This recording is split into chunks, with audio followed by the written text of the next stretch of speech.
Good evening, everyone.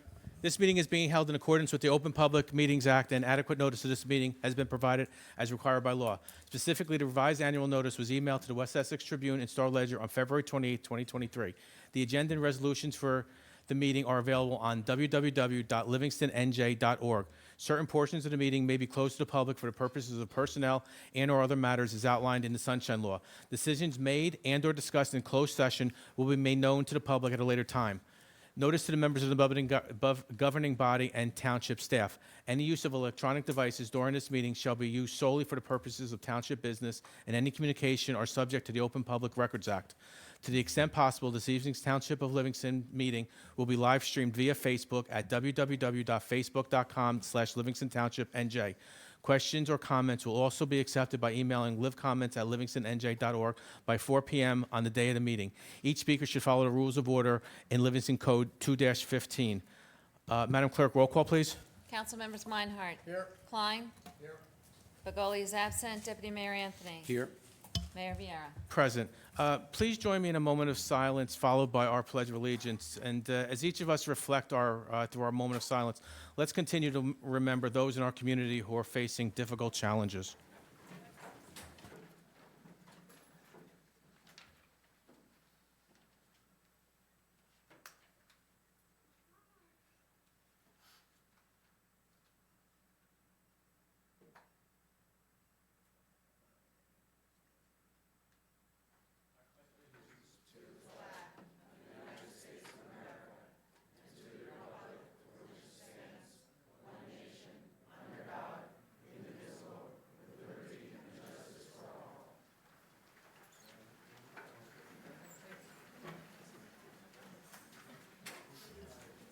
Thank you, and good evening, everyone.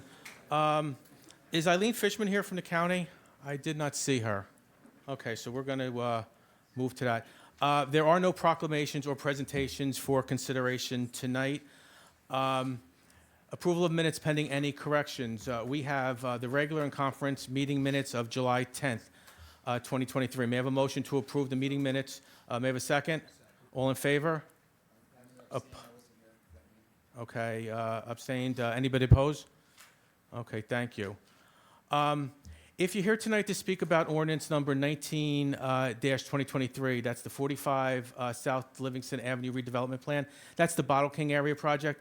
I will ask you to hold your comments until we open the public hearing for that ordinance specifically. Before we open the public comments on any agenda items, Mr. Lewis or Mr. Cantor, do we have any items for closed session tonight? And if we do, can you give the reasons? Mr. Cantor? Mayor, I have no items for close. What's listed on the agenda, we're not going to close for tonight. Yeah, nothing, Mayor. So there's no closed, thank you very much. So at this time, may I have a motion to open a public portion on agenda items only? May I have a second? All in favor? Opposed? Thank you. So at this time, the meeting is now open for any agenda items only. There's a 4-minute time limit per person. You can come up to the microphone, and may we please have your name for the record. Hi, Justin. Hi, Mr. Mayor. Justin Alpert, 56 Amherst Place. Resolution 23186 authorizing execution of the amended Fair Share Housing Agreement. Can you pull that out of the consent agenda, please? And can we please have a conversation about what this actually is doing and what's going on there? And then if we could have a chance to respond, I would appreciate that. Second, you did have on the agenda to go into closed session on communications policy. Again, I highly suggest that communications policy is not appropriate for closed session generally, and if that there is a conversation to be had about communications policy, that should be had in public. With the rest of my time, welcome opportunity to discuss 186, the amended Fair Share Housing Plan. Thank you, Justin. And just to let you know, in regarding Resolution 23-186, our council will have a detailed explanation or conversation about that prior to the council voting on that. No, 186, okay. Will we have a chance to speak on that again? No, so do you want to? So can we have a conversation now? What's Sure, going on I with don't know how that? much more time you have. You have 2 minutes and 45 seconds. New clock. Great. What's going on with that? Mr. Cantor? Yes. Okay. So tonight, so we're pleased to announce, and I guess it's been a topic of our closed session meetings for quite some time. It's been on the agenda. We spent a lot of time working on amending our fair share housing settlement agreement. Tonight, that amended fair share settlement agreement is on the agenda. I'm first going to go through what necessitated this agreement. In fairness to Mr. Alpert, why don't we stop the clock and I'll make my presentation, then he can come back up for his remaining 2 minutes. Is that fair Thank to you, you, Mr. sir. Alpert? Appreciate it. 'Cause I'm going to, So instead of talking about this before the resolution, you're going to talk about it now, correct? yeah. Okay. No? I was just asked to do it. So what necessitated amending our agreement? First and foremost, in our current fair share housing agreement, fair share housing is seeking that the entire 60 acres of the Livingston Mall be included in our plan and be overlaid as part of this third round. The language in our current agreement provides that the township will provide overlay zoning of the Livingston Mall properties to mixed-use development, and then it goes on, in the event the mall or substantially portion thereof should close.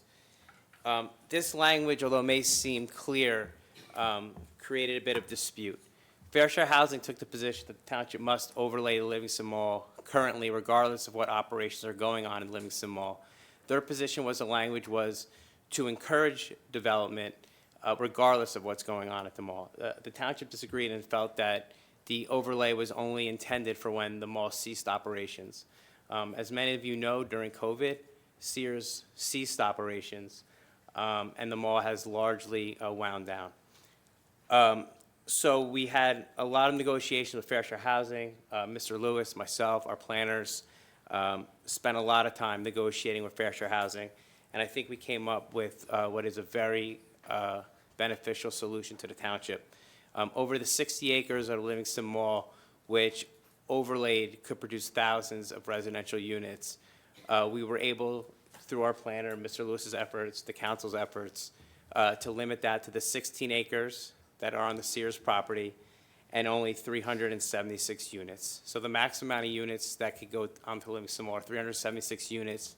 It leaves the remaining 44 acres of Livingston Mall open for commercial uses, retail uses, experiential uses, and I think Councilman Klein in our conference meeting suggested that we're going to get some mall planners involved to come up with some plans. So that's in our agreement tonight. It resolves the Livingston Mall issue. It gives us clarity. It greatly limits the residential use of the Livingston Mall in both the geographic over that vast land, and it also keeps the density low and limits the amount of units. Additionally, the Esplanade Westminster Hotel currently has an application pending in court. They believe that they should be included in the third round. Esplanade forwarded 2 separate arguments why they should be included. One was that they're an interested party and they already are included in our agreement. They point to the fact that they were negotiating with the township at the time the settlement agreement was entered into. They point to the fact that they were working with the special master at that time. And second, and more importantly, our current settlement agreement has a paragraph in it which is 9E. And that paragraph, the current one, includes that the township must include any other inclusionary development and/or affordable housing in response to future redevelopment opportunities. Esplanade argues that should currently before the court that they should be included. It's highly likely that since they've been working in the court system, they've been part of our discussion, they've been involved in all our case management conferences, and the language in our current agreement that the court would likely allow them in.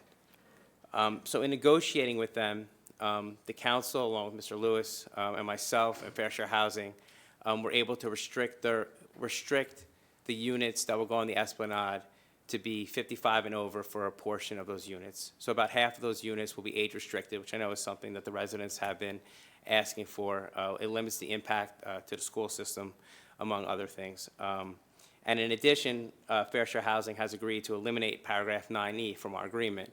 And I think that's really important to the township. It makes this agreement better than the agreement we currently have because other developers could use that language in 9E. And our amended agreement acknowledges the fact that there was a dispute over 9E and eliminates 9E.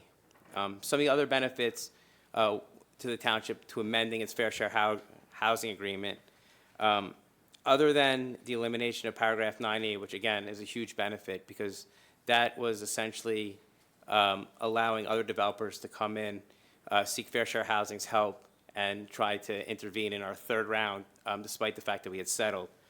Fair share housing has agreed to refrain from any further litigation or any support of any developers in the third round. This is a unique provision. It means for the third round going forward, no developer can come forward and seek fair share housing's help. Fair share housing will support any further development in the third round.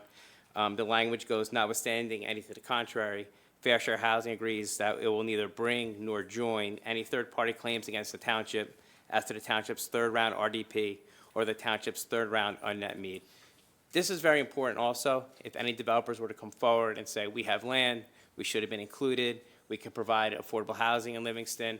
Under our current agreement, they could file the same application that Esplanade filed and argue that they're a development that was considered as part of our plan as a future redevelopment plan. Not only is that language eliminated, but fair share housing will not support any further applications. And most notably, and I'm saving it for the end, is the inclusion of this limited residential on the mall and the Esplanade. We were able to negotiate fourth round credits and a significant amount of fourth round credits. We're going to get a surplus of 124 credits, which can be used at any time by the township. And what that means, to get 124 affordable units, it's approximately 500 market share units. So we're saving ourselves 600 units by fair share housing agreeing to these being surplus credits and not being counted against our unmet need. By way of example, and this is just by way of example, our total obligation at third round was 151 units. If we had a surplus of 124, that only would have left us with 27. So if our obligation is similar or less in the next round, we may not have any fourth round obligation left. I don't know what our fourth round obligation will be, but the surplus of credits and 124 is quite significant. Because we're talking about 124 affordable unit credits. Again, every affordable unit credit in town has come with 4 market rate credits. So it's tremendous savings to the township in the fourth round. We're allowed to use these surplus credits at any time. If we need them beyond the fourth round, they'll be there beyond the fourth round. And I'm unaware of any municipality that has been able to negotiate fourth round surplus credits. I think it's a huge win for the township. And again, we're not comparing the new agreement to having no development. We're comparing our new agreement to our old agreement. Our old agreement provides for an overlay of the entire Livingston Mall. Our new agreement limits that. It limits the residential possibility. Our old agreement, arguably, and it's before court, and it's to be heard on August 17th, if Esplanade wins, to have, a full market rate. We've now negotiated to have that to be 50 age-restricted units there. Additionally, we've gotten rid of paragraph 9E, and had we not negotiated this agreement and stuck with our old agreement, the mall and the Esplanade units would have counted towards our unmet need, as opposed to the surplus credit, which will now go forward into the fourth round. So based on that, I'm recommending that the council approve the amended settlement agreement, as it's an improvement over our current settlement agreement. In addition, it resolves open litigation. There's currently litigation in the Superior Court where Fair Share Housing is trying to enforce the overlay on the Livingston Mall. Esplanade is trying to enforce its rights for an overlay on their property. In addition, there's an objection to our overall plan. If that was successful, we would then be opened up to builders' remedies lawsuits throughout the township. So this settlement agreement resolves all those issues. So that's in a nutshell what the amended settlement agreement does. Thank you, Mr. Cantor. Justin, you have 2 minutes.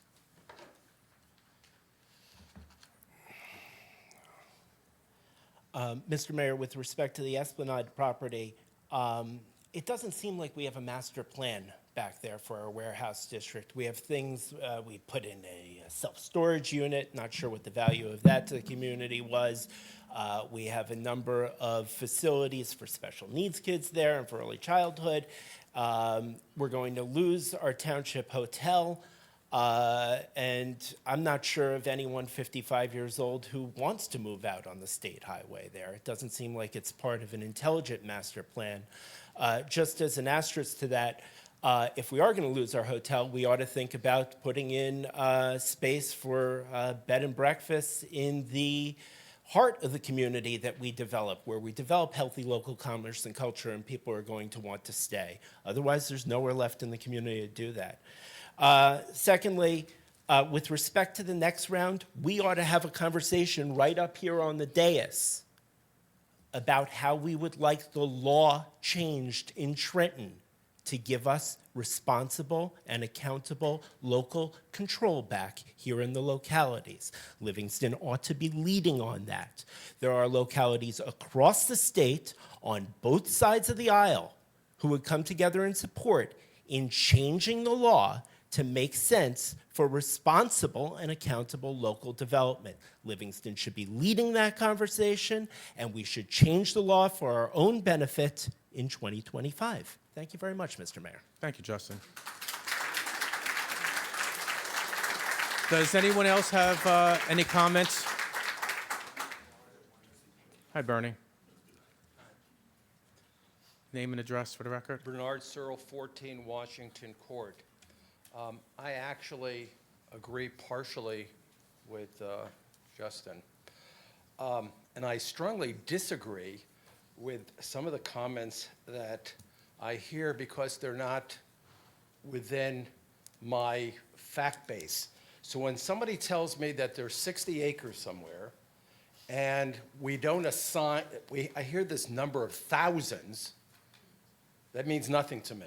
But what means something to me is if you have, say, 16 acres and you're having 376 units, that sounds like over 20 units per acre.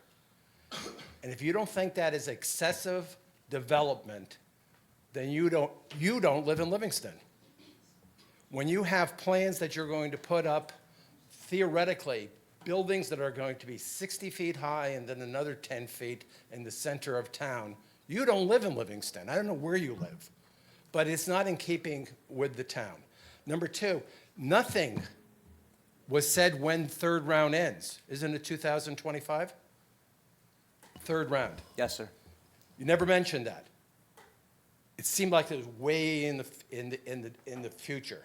But Justin is right. You should be discussing what theoretically could happen if we don't get together with other communities and change what has been an imbalance, at least in Livingston and a lot of other communities. The final thing is that the township owns property. The Board of Education does not. And I looked at this extensive 90-page document, and everything was factored in except where we're putting children. Now, I know some of these things are being...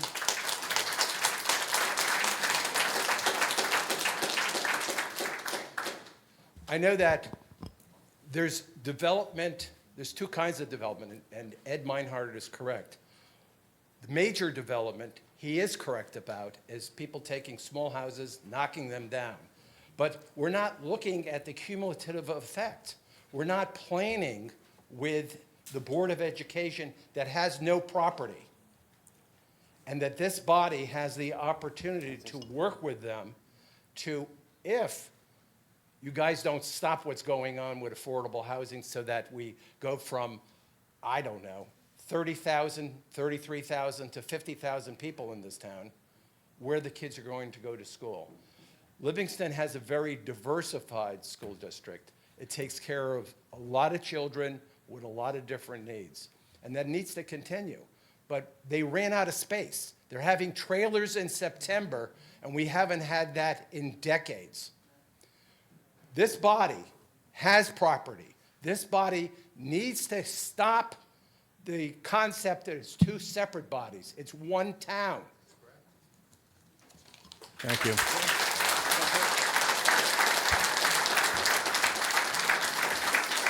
Councilman Meinhardt? So at the last meeting, I made comments, which I believe the comments were turned over. There was an Oprah request that was filed. I believe they were turned over. There have been meetings that have gone on between the Board of Education and the Township Council. We've discussed these properties. We've given them all the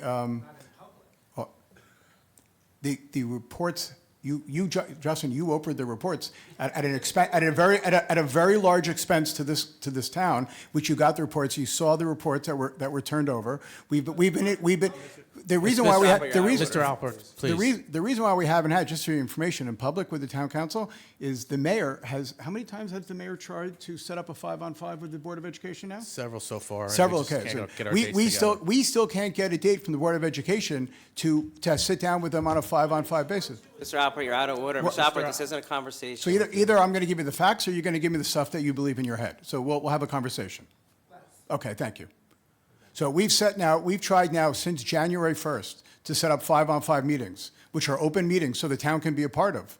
We haven't been able to come with, there hasn't been a date that the Board of Education has been able to honor as a request. We've given them umpteen dates. We just gave 3 more dates, and we just got back from the president of the Board of Education that she's going to be out of the country again.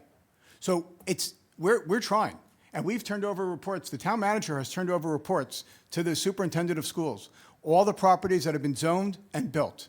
And I'll just go back to what Bernie said. Except for one property, everything that this council has approved, this current council, there hasn't been a shovel to the ground yet, except for one property. All the overcrowding that's taken place is all because of schools, because of these homes, and I grant that people are moving out, my age generation are moving out, young, mature families with kids are moving in. We can't stop that. Okay, so that's one thing. So we can't stop that. Unless there's a rule that I'm missing, the town council cannot stop that. There's also property that we are discussing as well for the Board of Education, which will come up at a later date, that we do own, that will help the Board of Education as well. Thank you. Is there anybody else in the public that wishes to, you can come up to the microphone. Was he? No. You know, I'm going to give you 15 seconds. I agree 100% with Ed Meinhardt. I have been trying for 4 years to meet with the superintendent of schools about this issue.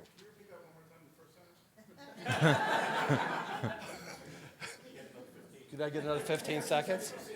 Okay. Seriously, they have their head in the ground somewhere. That's why they have trailers coming in. They have no plan. And you're correct that this goes back beyond January of this year, that it's literally impossible for the 2 groups, and it's not this group that's not willing to do it. It's the Board of Ed. I have no idea why they wouldn't want to meet to discuss the future of education, et cetera. Thank you, Bernie. Yeah.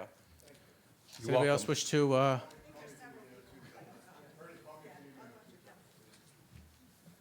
Hi, name and address for the record. Luke Pontier of the law firm Day Pitney, 1 Jefferson Road, Parsippany, New Jersey. I just have a quick clarification before getting into anything. Will there be a public hearing opened up for ordinance 2023 tonight? Yes. Thank you. I'll be back at that time. Agenda Wait, I'm item. sorry, yeah, 20. Agenda items only. Yes, this is on the agenda. Okay. Yes. Good evening, Town Council. My name is Dr. Sarah Goldstein. I live at 12. Is this about 45? Is this Audubon about the Bottle King? Yes. We're going to wait for the public hearing. Oh, I I'm had to make that sorry. I announcement. thought that was on the agenda. coming up. Yeah, it's coming up in a Oh. couple seconds. All right, then I'll Sarah. start my turn then. Anybody else have any comments for agenda items only? Okay. So, no. Madam Clerk, is there any written comments on agenda items only? No, they're all on the No. ordinance 19. Okay. So hearing no more comments, may I have a motion to close the public portion on agenda items only? There's been a first and a second. All in favor? Opposed? Thank you very much. So now we're on final ordinances for second reading. So, Madam Clerk, can you please read ordinance 19-23 by title? This is ordinance 19-2023, 45 South Livingston Avenue redevelopment plan. Okay. May I have a motion? Yes. So, do you want to read something, Yeah, Jared? So, Councilman Klein is going to be recusing himself this evening from any of the public hearing or discussion on this ordinance. But to avoid any confusion and to dispel some misinformation that may be online, Councilman Klein has never involved himself in the years-long process for this property. He has never commented on this project publicly or privately, and he has never offered any opinion on it to any council or planning board member at any point. Councilman Klein has properly recused himself at all times relevant, including tonight. Thank you very much. So, Councilman Klein, you're going to recuse yourself. And before we open the public hearing, Barry, do you have a presentation to make? Yes, Mayor, I just wanted to, we put together just sort of a timeline to give a little background, I think, to inform everybody where we came from and how we got to this plan. So I don't know. Andy's about ready to set it up. There you go. So what's on tonight, the ordinance second reading on what's been labeled as the 45 South Livingston Avenue redevelopment plan.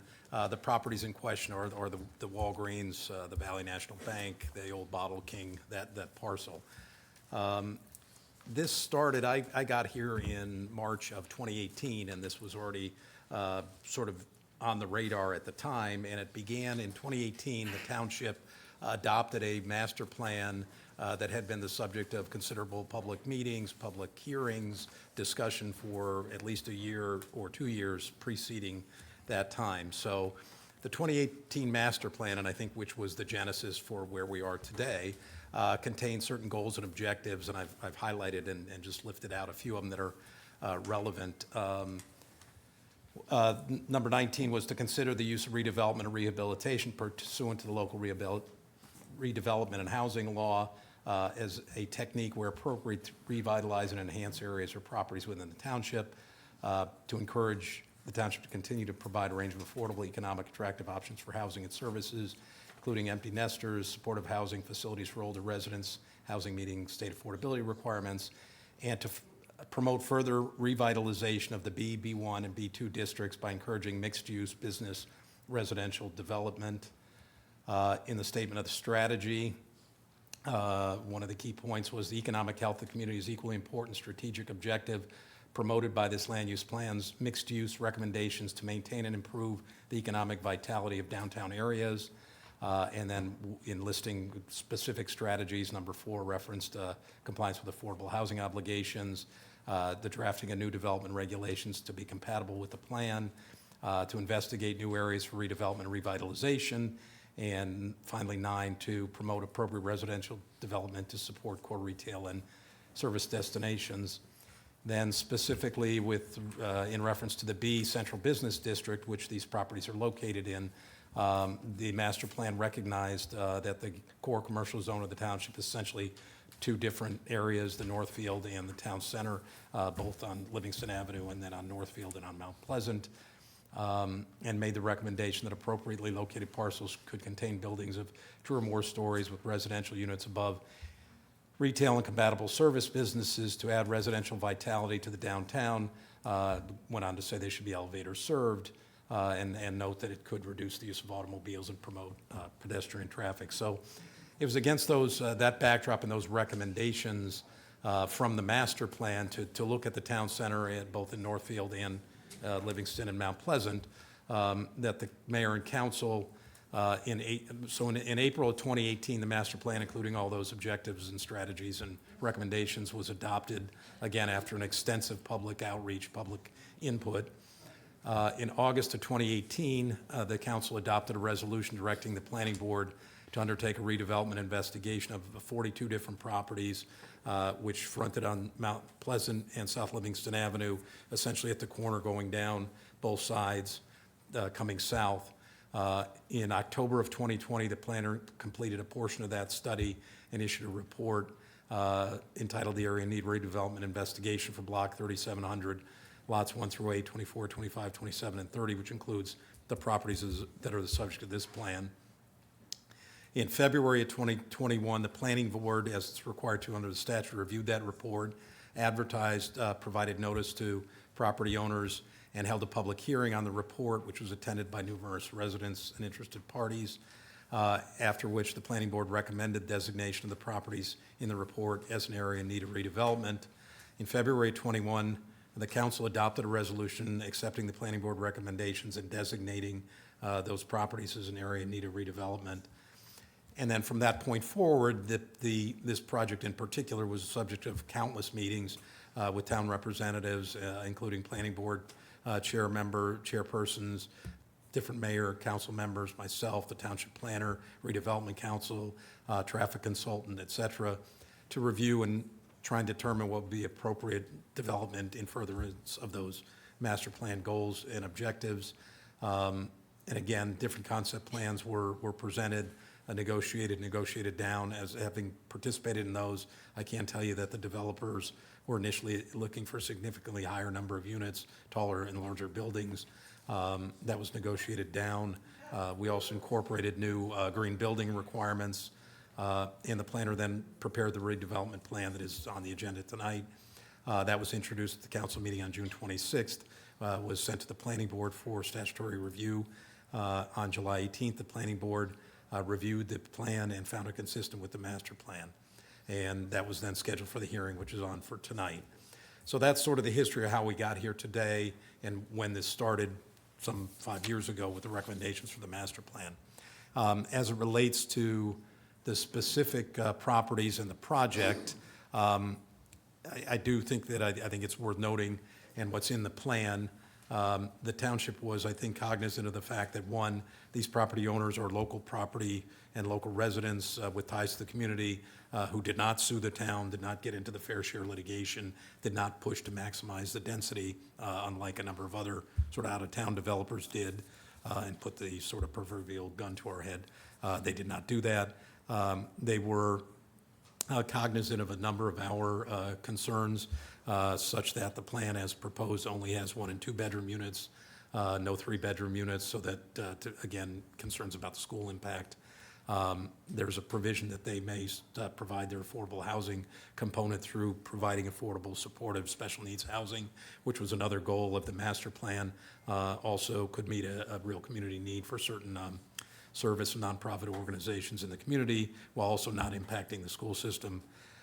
And then finally, the redevelopment of the project, for those who are aware, and obviously I'm sure there's going to be a healthy debate over the level of redevelopment and what needs to be done, but certainly as a member of the planning board, I was at the public hearings at which members of the neighborhood came on and they expressed concerns about traffic and cut-through and Arden and Sherbrooke, and but the consensus, everybody seemed to recognize that this is a failing retail property. The vacancy has exceeded 50% for years. It's somewhat obsolete lead in the way it's laid out. So there was a real need to do something in the redevelopment, and I don't think that that's, anybody would say that what's there now is the ideal situation. But the other thing is there is an important economic benefit to redeveloping it, in that because of its current condition, it's been the subject of numerous tax appeals. There are still pending tax appeals that have the potential to reduce the tax revenues even lower. In 2022, the total tax revenues to the benefit of Livingston, meaning the town and the Board of Education after deducting the county's portion, for all those properties were $325,000, which for given a site of that size and location is really nothing. And the projected revenues from the redevelopment would be easily 4 to 5 times that, meaning that has the potential to generate $1 million or more additional revenues to the town that otherwise would have to be raised from the taxpayers. So there is certainly economic benefit to redevelopment. There are reasons why I think that we felt that this was the right balance of being a project that was feasible, that could go forward while to the greatest extent possible meeting the goals of the master plan and being sensitive to the neighboring property. So that's sort of the backdrop that I just wanted to provide the history of that, Mayor, and certainly now it's ready for the public hearing. Thank you very much, Mr. Lewis. So may I have a motion to open the public hearing? Okay, all in favor? Yes, opposed? None. Okay, so the public hearing on ordinance number 19-23 is now open. There is a 4-minute time limit per person. So in the interest of time, because I think there's going to be a lot of people speaking today, we will let everybody speak who wants to speak. However, we will not answer any questions. What we'll do is Mr. Lewis and Mr. Cantor, if you can jot down some of the questions that our residents are asking, then we could address them at the very end. I'd appreciate that. So if anybody wants to come up to the microphone, Sarah, did you want to come up to the microphone first? All right. Hi again, Dr. Sarah Goldstein. I live at 12 Audubon Road. I'm here today to express my strong opposition to the proposed development at 45 South Livingston Avenue. I am primarily concerned about two specific aspects of the proposed development. My first concern focuses on the impact to schools and to the public services and utilities, and I'm also extremely concerned about the quality of life for nearby residents, which I am one of them. Let's start first by discussing the schools. The proposed development would contain almost 300 units. This means that potentially several hundred more school-aged children could be living in the property. Sure, the units would be 1 and 2 bedrooms. There's no guarantee families wouldn't use these as a mechanism to get their kids into the schools. The current situation with the schools is extremely overcrowded. As a district, we're going to be using learning cottages or trailers in the fall for existing students because we've run out of space in the existing classrooms. Where are we going to educate these additional children? Beyond the schools, all of these additional residents are going to require the service of police, firefighters, and various utilities. Are we equipped to meet the needs of these residents at this scale? Has the proper research been conducted? And what is the long-term environmental impact? In addition to being very worried about the schools and the public resources, I am extremely concerned about the significant negative impact this development will have on the quality of life for nearby residents. There is the real potential of an impactful and potentially devastating depreciation of property value for the immediately adjacent properties. My neighbors on Sherbrooke and Arden, their property values are going to plummet. Mine can be affected as well in Audubon. A recent article by U.S. News and World Report explains why for towns like Livingston, this is not in the best interest of adjacent property values because there's nothing else like it around, just kind of plopped in the middle of something that looks nothing like it. So what does this mean for our property values? They're likely to go down. Does the town council have any remedies to address this challenge? Is the town going to compensate residents of these streets for the further depreciation of our properties? And of course, it's not all about money. This development would greatly impact our quality of life. As a resident of Audubon Road, my backyard would face the new tall and large building. The building would literally block the sun. My neighbors living on Sherbrooke Parkway and Arden Road would have it even worse. Their backyards abut the property. Their pleasant view of trees and the sunset would be 100% blocked. Their backyards would be completely in the shadow of this new enormous building. There is also the matter of traffic on Arden, Sherbrooke, and Audubon roads. Walking down these streets is already hazardous. There's no sidewalks despite being a heavily foot-trafficked area. I'm sure this is not the first time you have heard how fast cars go in that area, how it's used as a cut-through between Livingston Ave and Route 10. The new development would surely cause significant new numbers of drivers cutting through these roads. Listen. The current state of the property in question is an embarrassment to the town. The sidewalk is crumbling. There are mostly vacant storefronts. In my view, the current owner should have been fined over and over again for the unsightly way that the building and grounds look. That said, we can do a lot better than the current proposal. A residential building of this size and scope is short-sighted, morally wrong, and frankly extremely unfair and damaging to the nearby residents. A report by the Harvard Joint Center for Housing Studies urges towns to engage residents, I didn't see anything up there about residents, in a collaborative decision-making process when it comes to the development of a large project. Did you do this? And if so, what did you do and what were the results? What did we say? I don't think we said this to happen. And I'll leave you with a question. If any one of you had your backyard looking at this giant apartment building, would you want to approve this? No.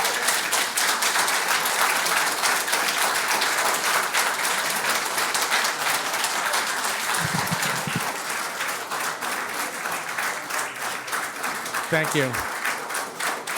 Good evening. Name and address for the record.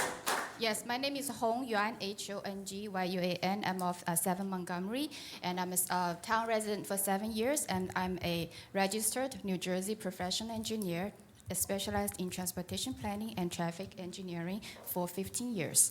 And I want to talk about traffic. I have read the redevelopment plan as part of the packet, and first of all, I want to point out figures 1 through 6 were missing from the packet for our public comment and review.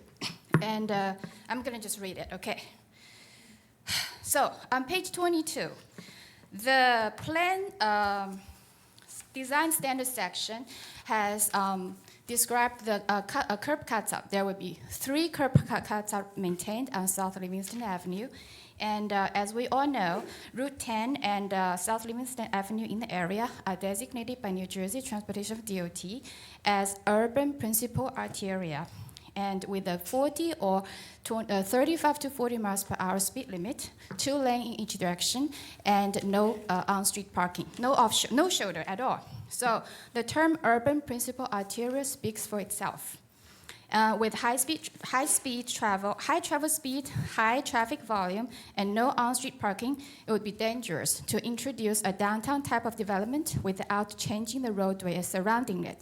Is the state and county on board with this plan? I also want to ask, with the state, will they be happy if we hug those 2 urban arterials with 2 downtown type of development? Livingston Town Center is already one example there. Everyone, can you imagine, have you ever want to go there for a walk in a downtown atmosphere after dinner every night? I haven't. I live far away from that area, but my hearts go to the neighborhood in there. And also want to add to Sarah's comment, people in that neighborhood lost their privacy. You know, the towers will look down into their backyard. And also, according to the Trip Generation book published by the Institute of Transportation Engineers, a 276-unit apartment complex alone will generate about 110 new vehicle traffic during the morning peak hour and about 141 vehicle traffic during the PM peak hour. That's only the residential part. We're not talking about the additional usage added to that. So I want to ask, right now, it is already extremely difficult and somewhat dangerous to make a left turn out of the side street onto South Livingston Avenue. And what will this new development do to the already very congested signals? So for people who don't know traffic engineer, if you ever sit in one approach waiting for the green light, if you have to wait for 2 cycles, that means the traffic signal is failing. And we already have that already. So another thing I have to point out is on page 12, it stated that the plan intends to maintain the commercial character of this portion of South Livingston Avenue and to maintain Livingston as a primary single-family residential community while recognizing the need for 2-family, multi-family residential. I don't think introducing 270 units align with this intents. The conclusion is we need more study in traffic, in transportation, environmental, funded by the developer or reimbursed by whoever is seeking to develop land, not on our tax money. Thank you very much.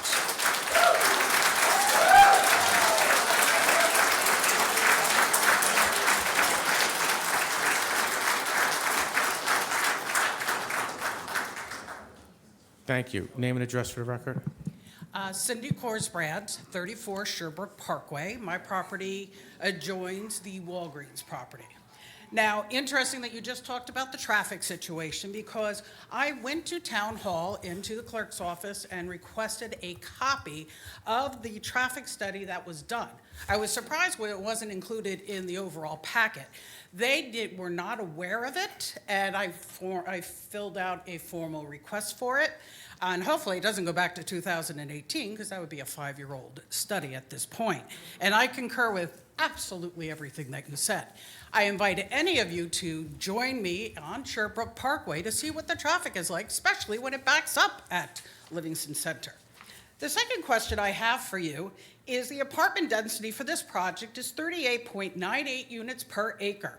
Other apartment projects in the town have been set to 18 to 23 units per acre, and that includes the town center. Why the dramatic difference in units, and why are you doubling the density for this particular project? And my understanding also is that the larger buildings are going to be pushed to the back of the property. I don't know, perhaps we're hiding it. Anyway, that's right up next to my property. So yes, I could be in my 2nd floor bathroom and be waving to somebody you chuckle, but I challenge any of you, if you had this coming into your backyard, would it be a chuckle at this point? In the town center project, you put single-family homes that were the buffer to the existing residential properties. We need a greater buffer, and if you're going to build these big things, put them out to the front, put it out to the where it will affect the existing residents as much as possible. Finally, I formally request that the second reading to be adjourned till all answers and information have been provided to the public. Thank you.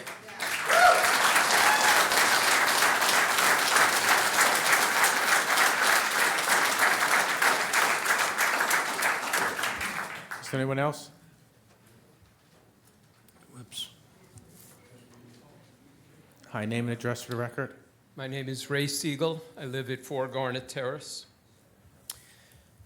I've been living in the town 30 years, so I've seen a lot of the redevelopment efforts that have gone on over the 30 years. So I want to ask why this basically, what looks like obscene redevelopment project will be done correctly and effectively compared to some other examples that I will give over the past 25, 30 years that didn't turn out so great. And I will name the Starbucks Bagel Nosh Complex, where you can't find the parking space, and I believe was built too large and was allowed to be completed. Livingston Town Center, that was used as an example. That should not be used as an example. That was a very special redevelopment effort for very friendly people in the town. So that really should not be an example, because that already was overbuilt. So making something twice as dense as that should be a very bad example. The Northfield Center redevelopment project, okay, we'll put that one on hold. 275 townhouses behind Kushner Academy built on a soccer field. That is like a small, cramped town on a postage stamp. Plus, I believe there's an additional 46 middle-income units. What it comes down to is, over and over again, developers seem to get what they want, overdeveloping, not at the benefit of the town. And I have seen many cases where things are discussed and promised by the developers and not delivered.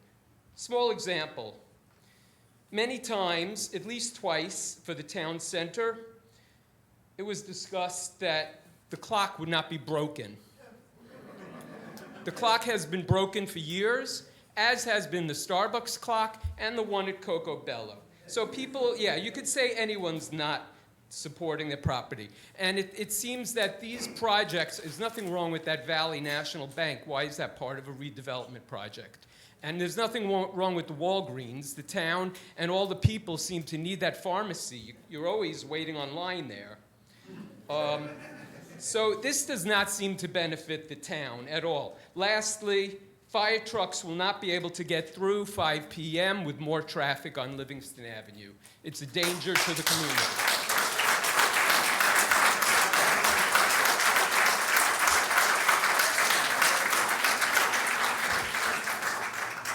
Thank you. Name and address for the record. Ellen Wilder, 64 Fellswood Drive, Livingston. Hello, my name is Ellen Wilder, and I've been a resident of the north end of town, specifically Fellswood Drive, for almost 33 years. Livingston Avenue, especially in the areas between Cedar Street and Mount Pleasant Avenue, have always stood out as a very troublesome road. The lanes are so narrow that you always feel as if the person in the lane next to you will hit you at any given moment, and you know for certain the road was never built to handle the amount of traffic it currently receives. The intersection at Livingston Avenue and Mount Pleasant Avenue has become more and more troublesome over the years as well. Countless times I've watched people rush through their turn to catch a light after waiting at it 3 or more times, almost taking down a pedestrian in their way. The very last thing that end of Livingston Avenue needs is a development of 276 apartments requiring what is said to be 500 parking spaces. Frankly, it is unimaginable to me.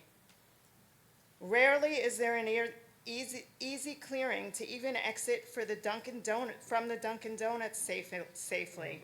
How in the world will these cars exit, and what will the traffic pattern be? I have been a teacher's aide in this community for 13 years. My route home is straight down Livingston Avenue. Each year, the amount of time it takes to get home increases.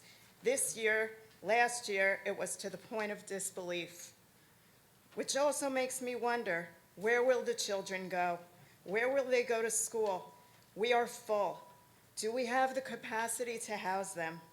I respectfully ask the council to revisit the approval of this project and to provide the answers to these questions and concerns and to the concerns of all the other citizens who have spoken so that our beautiful Livingston community remains so before it is too late.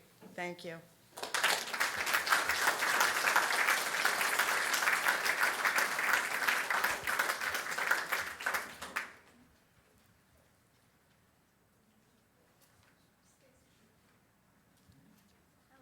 Thank you. Name and address for the record. Lisa Cook Bayer, 19 Glennon Road. I don't have anything formal written out, but I was looking through the packet on my little phone while I was waiting. And it's my opinion that I know you went through the presentation and you showed the strategies of the master plan. In my opinion, the goals and objectives of the master plan are not being met here. Things are not in the best interest of our community, of our town, of our children, even our retail, our living arrangements. I don't think the goals and objectives of the master plan, which by the way goes back to 2018. We've had COVID, we've had a lot of things happen since then. You talked about how 376 units on 16 acres was a win. Now we're putting 270 units on 7.06 acres. In the middle, I can't even figure that out. Some concerns I have. In addition to the density, I was looking through it. LEED is going to be pursued but not required. Solar is not required. There's something about green roofs that's not required. It's just a little paragraph in there. Stormwater best practices will be encouraged. I'm being honest. I live behind Kings, and the traffic on a school day backs up all the way to 7-Eleven. So I don't know how you're supposed to I can't get out. I have to take the side streets if I want to go somewhere at 3 o'clock. And I live all the way on the other part of town. So I don't know how that's going to happen. Another concern I have, and I think Mr. Siegel alluded to it, what's to prevent the developer for asking for a tax exemption? And I think we've already seen that, so that's also written in there. So I don't understand the rush. Like, this came from, June 23rd or something, and now we're July 24th? Like, why are we pushing this through? And I realize it started in 2018, but I'm not really sure why we have to do all this in a month. Thank you.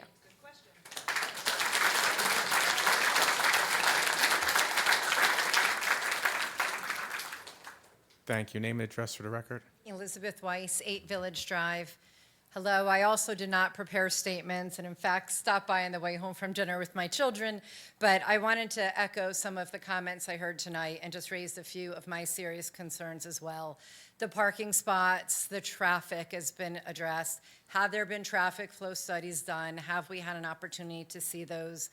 Apologies, I have not gotten to read all the reports that may be available. School capacity is my largest concern with little children. Hearing about the trailers that are coming in, it's unimaginable how we fit all the additional students with the schools we have now, which are already very large and crowded. Will there be a tax abatement for this developer as well? And why are these all rentals? I'm not sure if there's a benefit to the town for that. I'm a little worried about transient in and out of the town with rentals, and if that's the best for the town as well. Thank you. Thank you.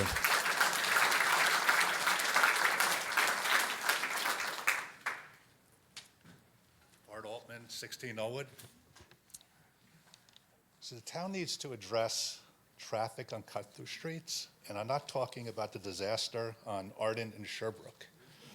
I'm talking about cars zooming through all of Broadlawn now. We're talking East Cedar, Royal, East Sherbrooke, Knollwood. There's kids in these neighborhoods. They walk to school.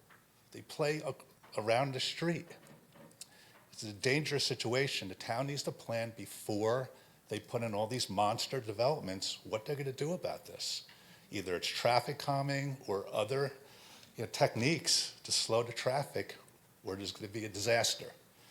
And the town seems to be very slow on understanding this, because Arden and Sherbrooke, I've been walking that for years, they still don't even have sidewalks on that street. How is that even possible? Go walk there at 7 o'clock at night and see what happens. Thank you. Thank you.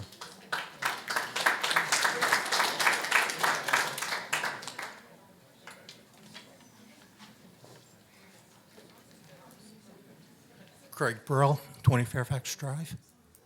Didn't have any time to prepare. I heard about this 2 hours before the meeting. I do want to say I concur with many of the facts that the people have brought forth and agree with them. However, I was in your earlier meeting, and you heard me ask one question in there to your insurance broker. What about the metrics? And it's all about the numbers. And the numbers that I heard tonight was from Barry saying that you're going to go from $300,000 worth of tax revenue to 1.5 possibly. Okay. The school gym addition cost over $50 million. You're talking about a 33-year payback. Okay. And we don't have enough schools to house the children we have today. Okay? So really, is this in the best interest of our town? No. Thank you.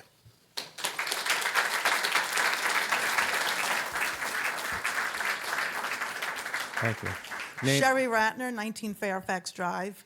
I've been in town over 50 years now. I grew up in this town, this quaint little town with private homes, starter homes for families. Now, I worked in a school for over 18 years. We are busting at the seams.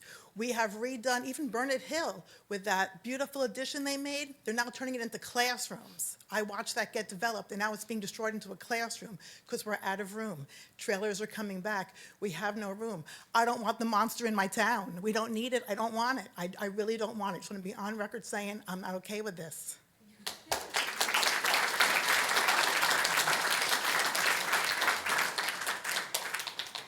My name is Jinga, living in Marisa Court. I've been living in Livingston for more than 25 years. When we first moved in, the realtor sold us the house. They say basically Livingston is all single-family house. And just when I drive in around all the neighborhood, mostly it's all like 2-story high.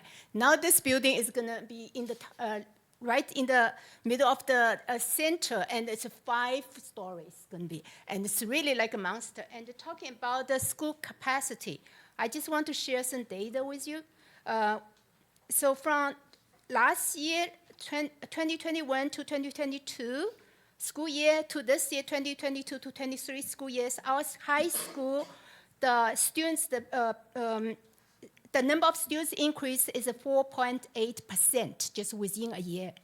And the Riker Hill from a year ago, 431, right now 478 students. So the increase is 10% within a year. I don't know how, once this gigantic building comes in, I don't know how many students will come in, especially lots of people probably just rent the building and come for our school system, for the high school especially. So right now, just within a year, you have 5% increase. I don't know where to house all those students. And if you go to look at the cafeteria, and they say, and the students waiting, for the lunchtime students waiting, like 2,000 students waiting for getting lunch and stuff, it's very, very crowded. So I think the town council and the planning board and the Board of Ed should all get together, talk about. As people say, the Board of BOE, they don't own the land. And so, but people should all come together and look at the number and talk about. Thank you. Thank you.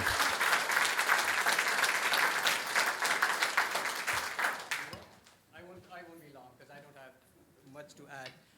Ashish Najne, how are you, Ed? 40 Sherbrooke Parkway, right behind where you are planning this ridiculous project, but that's a different story. I have only 3 questions. I echo everything that everybody said. I don't want to add on to anything. I mean, traffic is a nightmare. Everybody knows. I would really want you guys to take a walk around the neighborhood. I have given so many petitions to build a one single freaking speed breaker. It has never happened. Not a single speed breaker has happened, but that's a different story. Now, I have 3 questions to the council, right? What were the alternative plans of development considered before putting this gigantic, ugly building out there, or thinking of that, right? Was there any other plans considered? Have we seen those plans? How much revenue would have those plans generated? Nothing. Second question, have you considered if this is about generating revenue just by creating residential buildings, have you considered other areas? We know YMCA is relocating. I would challenge, why not in the YMCA parking lot? The entire YMCA building is relocating. Everybody knows that. I am the member at YMCA, right? And the third and most important question, which I think everybody asks, and I'm going to ask also, have you done the study of our schools?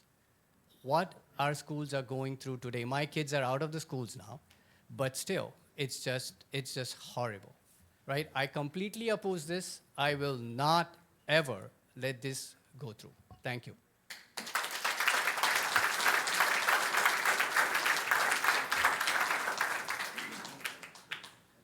Thank you. Name and address for the record. Hi, my name is Dan Brill, live at 7 Chaucer Court. I've lived in this town for 30 years. I currently teach in the high school. I've been going into my 11th year. I love this town. That's why I came back. Right? I had multiple job offers. I came back here because I love this town. I can speak on behalf of the high school. We are busting at the seams. All right, this is a high school that the infrastructure we have now was finalized in the 2008-2009 year. That was with the science complex and the field house. I was a senior that year, so I know this. We had about 1,600 kids in the school that year. Fast forward to next year, we're going to have approximately 2,000 kids. Now, let's put on the 276 units and the 376 units that I had no idea about going into the mall. The average house size, people in Livingston, is about 3 people per house, okay? Now, if you do the math, we have approximately 6,500 kids in our school system, about 500 per grade. We have approximately 30,000 people in our town. That's over 20%, roughly 20% of the town are school-aged kids. So now, you do the math, this means that we are getting, and I'm speaking for the high school, approximately 120 more students in the high school.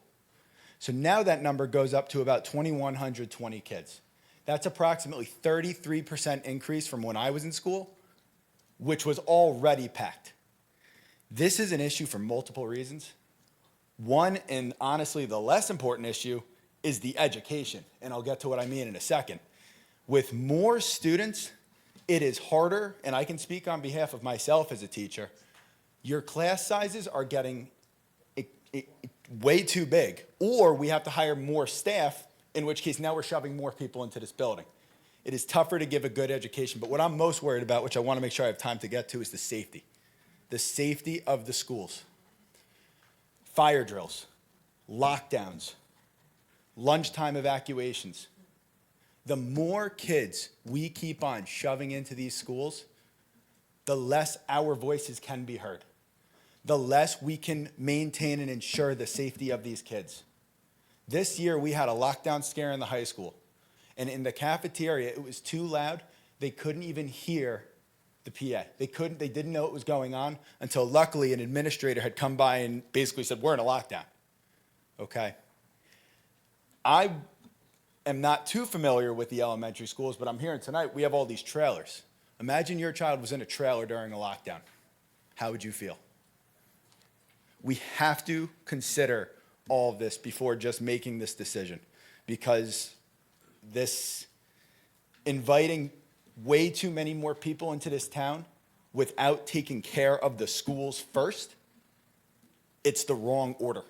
If we even want to consider inviting this many more people into our town, we have to take care of the infrastructure of the school first so we can safely house all of these students, all of the staff.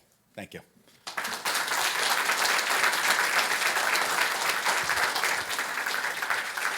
Thank you.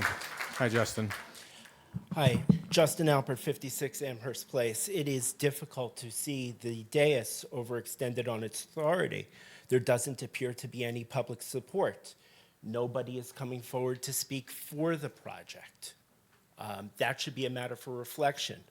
Page 15 of the plan has a swimming pool in it. We just went through a town-wide project of looking at developing our swimming pools. If you put a pool in there, that undermines the values of the community. We want people joining the community pools. That's a pool that we can't go to, and you're putting affordable housing in there. They're not going to spend the money to join the town pool. It literally undermines our values. There are only 3 of you up here on the dais to vote today. It only takes 1 of you to turn this down. And without any public support, the 3 of you should be voting together to turn this down.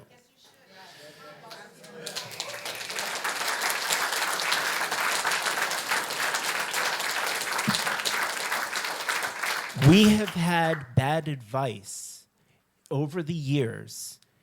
We've been led by an abject sense of fear itself that we were afraid of builders' remedy lawsuits. This council and this dais should know that you have the complete political support of the voters of this community to put that at risk and say no. And then we can go to Trenton and change the law where necessary. There are a whole host of issues. There are banking issues, there are tax issues, there are land use issues, development issues, etc. And by the way, it is not enough to put the blame on the school board. We are responsible for the entirety of this community, both the school board side and this side. If it's not working, let's get it together and make it work. You don't have any public support for this. You're overextended on your authority by putting this up. Let's do the right thing, let's pull it down, and let's look at a real master plan for healthy community growth. Thank you very much, Mr. Mayor.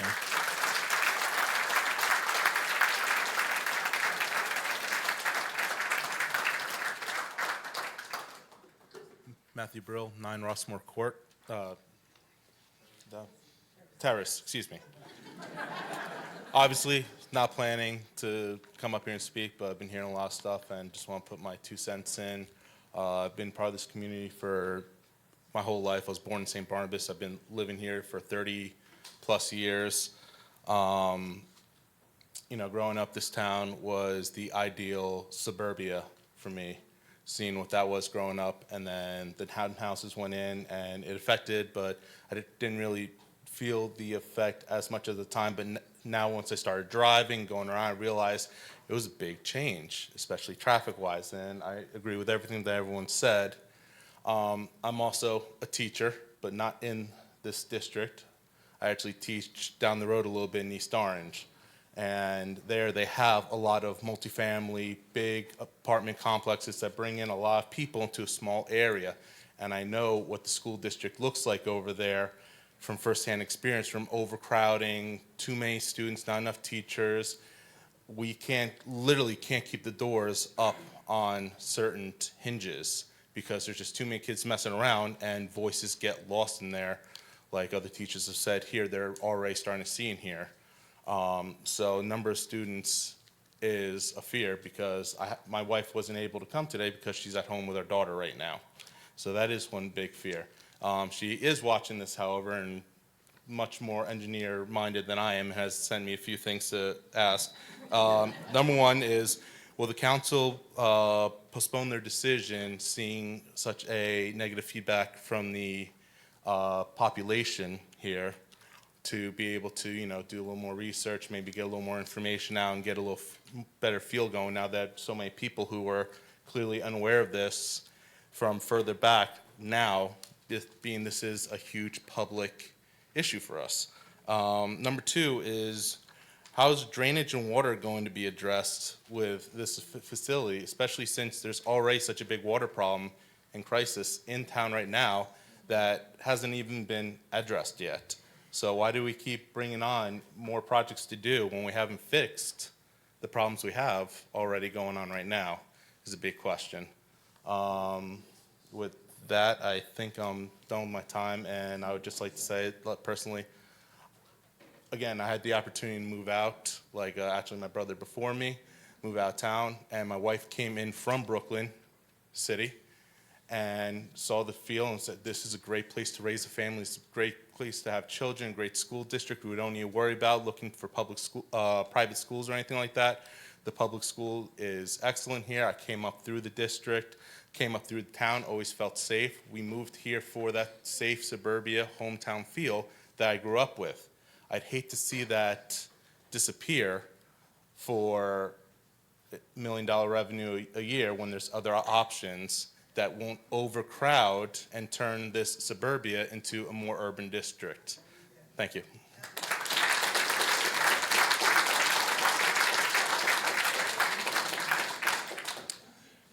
Bernard Searle, I'm going to repeat my address, 14 Washington Court.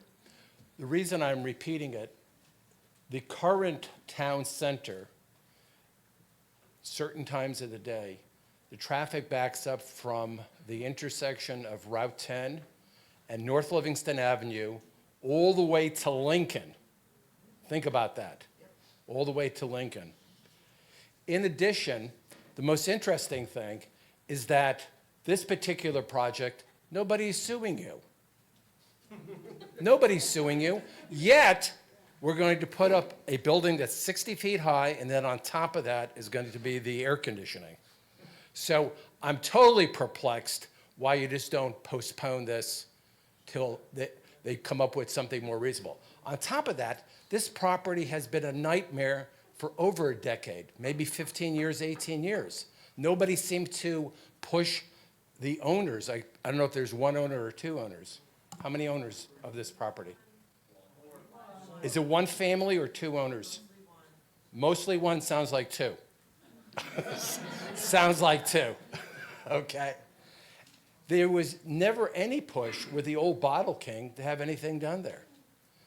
Never. And then when the bid tried to coordinate parking between the section that's on Route 10 that you also have included in the redevelopment, that went nowhere. Just even the parking they couldn't get along with. The other thing is that it's relatively impossible to get another traffic light because it would be too close to the intersection of a state highway, Route 10, and Livingston Avenue. And I'm not a traffic expert, but unfortunately, I've gone to a plethora of meetings. I've lived here for 48 years. I might be the oldest person. Whoa, whoa. The oldest person that was an adult coming here. I have 4 grandchildren that live in town. The youngest is, I believe, 16 months, and the oldest is 17 years. There's a problem not only at the high school, there's a problem in the elementaries. And there's no reason not to postpone this. There's no gun to your head whatsoever. But just the concept of putting something up that's going to be 70 feet high, forget about it. The other thing I find amazing over the several decades, builders always come in, let's put up 200 units on 4 acres, and then somehow magically when it goes down to 60 or 70, that's a win for the town. Not a win. That is not a win. They always start off some crazy number that's inconceivable. So for that reason, and the fact that this is not a lawsuit, forget about it. Just put it on hold. It's been vacant for 15 years.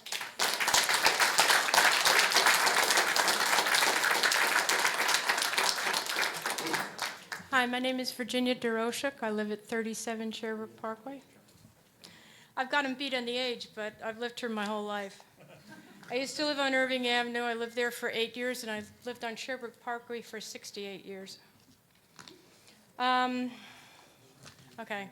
I agree with everything that everybody has said about the crowding and everything. I live right in the middle of Sherbrooke Parkway. It is a cutoff street. The speed is unbelievable that people come down that. Years ago, the police set up a thing to see how many cars go down there, and somehow they concluded that it was mothers taking kids to school that were speeding down the road. I don't know how you can do that with a counter and know who's doing it, but it's not mothers. I've seen 2 accidents as people speed down our road and can't make the turn to Arden Road. when I was around 8 or 10, my dad tried to get the town to put speed bumps in. They said that would be fine if you wanted to pay for it. And they would be $500 each, and the people that lived on the street did not have enough money for that. Several years ago, our street got together and we wanted to put speed bumps in. And it got to the point where it was approved, but somebody on the council, not you gentlemen, somebody on the council decided that they wanted to be able to cut through, and the kibosh was put on that. The town's changed a lot since I was a kid. There were farms and things like that. We don't have that anymore. But my street used to be able to ride your bicycle on that. Kids used to be able to play on it. Can't do that anymore. I don't even ride my bike on it. I used to ride around the whole center. I could cut through, ride around. Can't do that anymore. And it would be worse with this coming in. The place that they put in on North Livingston Avenue and East Mount Pleasant, they said would be lovely. People would like to walk around there, and they'll shop, and there'll be all this nice community, and it'll be lovely, and there'll be grass. None of that happened. Still isn't. You can't, they're not keeping stores there. They come in, they go. And when they built that, what was surrounding it, there were no houses surrounding it. There was a building that used to be a church, then the Y, and then a synagogue, and they tore that down. But around that, there was fields. There were a couple houses that were taken down. But surrounding it with the tall building were not houses. They put the houses in when they put that building in. Our street's been there forever, since 1941. That's when my house was built. So we never got the speed bumps either, and it's going to be worse. Somebody's going to get killed. There's already been 2 accidents that I've watched. My neighbor across the street wanted me to do this too because she forgot to put this in. Would you consider asking for Arden to become a dead end? They did it for West Harrison Road? West Harrison Place and Collinwood Avenue. West Harrison Place, and I can't remember what she just said. So there is a precedent for that. And it may sound strange. It would be very inconvenient for those that live on Sherbrooke Parkway and for those that live on Arden Road. But it would prevent accidents, and it would prevent people from coming out of this thing that you want to build and turning left, coming down Arden and then Sherbrooke Parkway, or coming out the other way. And you're going to put another egress onto Livingston Avenue, where I can't remember the name of the store that's there now, but it used to be Kramer's Meat. There's a sidewalk that goes through. That, according to the plan, that's what you're going to do too. And you're going to put a 3rd egress out onto Arden Road. Are any of you listening? You just seem to be off into space. I don't know. But I agree with everybody. I agree with everybody that said so. I don't know. It needs rethinking.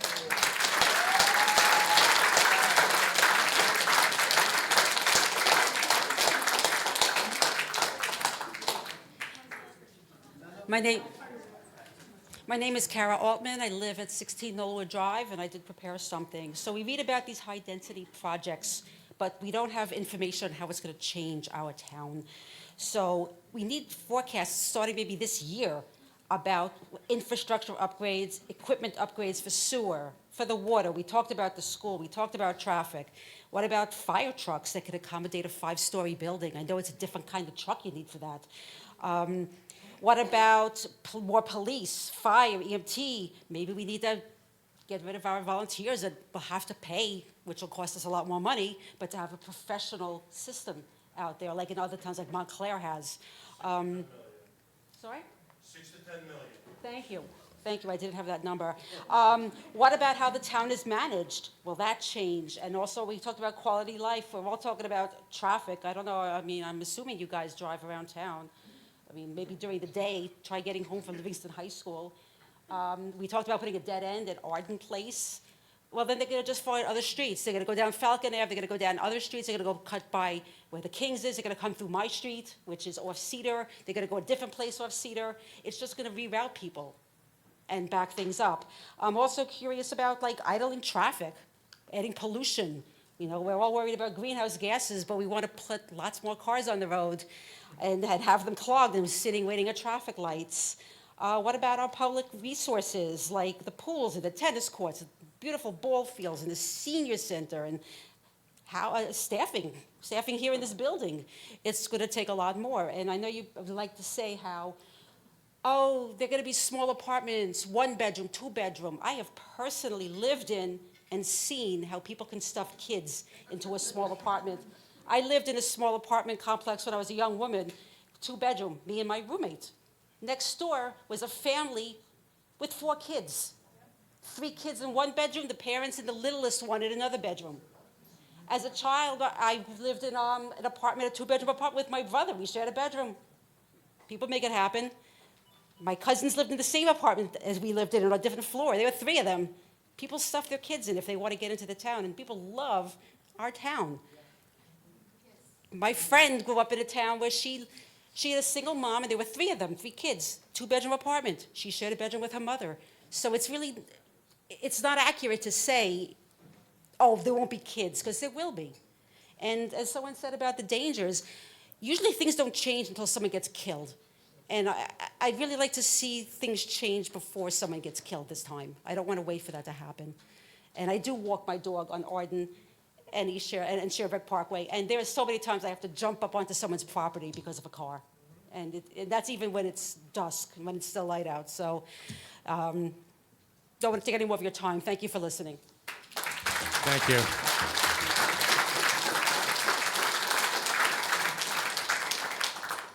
Hi, Maya Zilbert, 23 Audubon Road.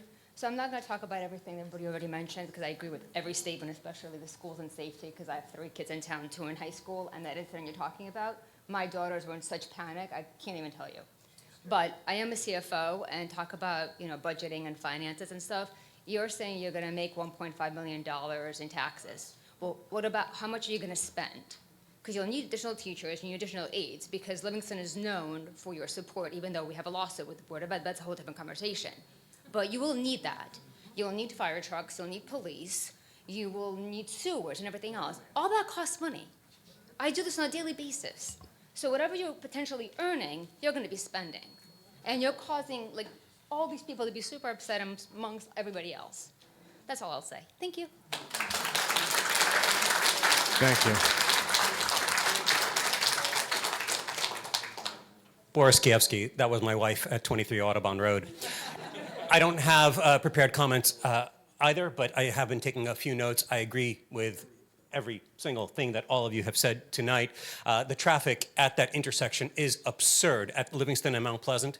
Making a left, trying to get out of Audubon to go east or north is kind of ridiculous because I feel like I'm risking my life every time I want to get anywhere on time. It could take at least 5 minutes to make a left-hand turn either off of Sherbrooke onto Mount Pleasant or off of Arden onto Livingston Avenue. And talk about trying to get your kids to school on time. Everybody's driving at that time. Where are they all going to be coming from and where are they all going to be going?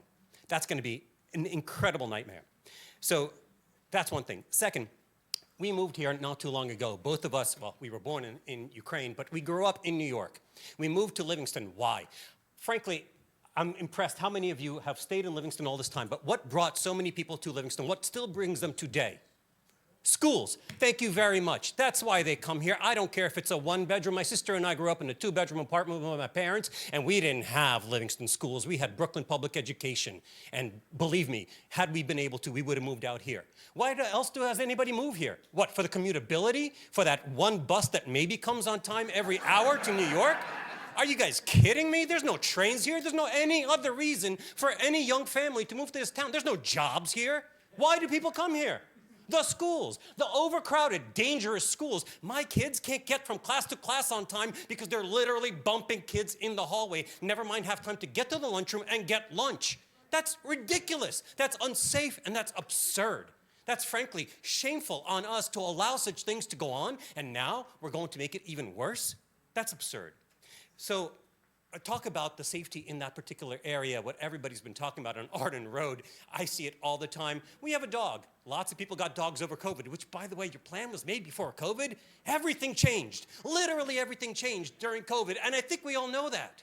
So we try to walk our dog, like so many other people that got dogs during that time, people that had dogs before and since. Do you know how dangerous it is? Constantly holding the dog and as tight a leash as possible because people are speeding by, and there's nowhere else to go from there. You could only go out onto Mount Pleasant or onto Livingston Avenue if you don't want to just walk down Sherbrooke.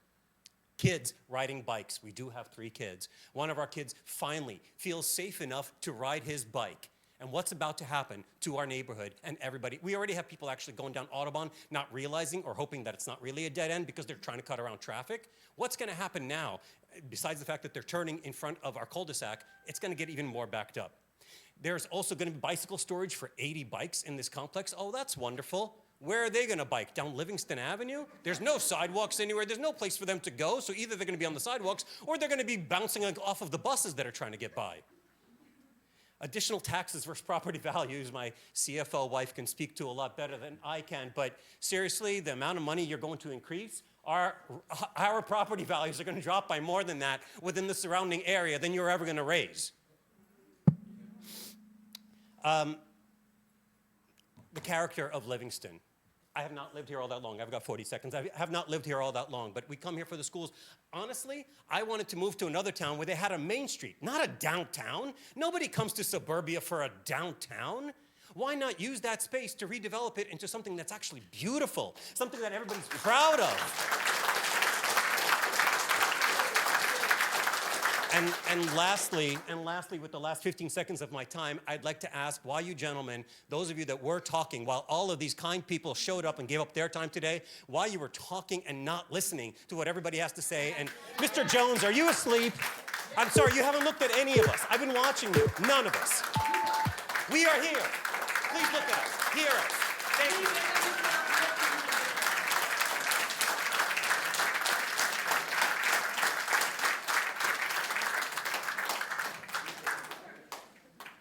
Gary Laveman, 1201 Point Gate Drive, Livingston, New Jersey, 07039.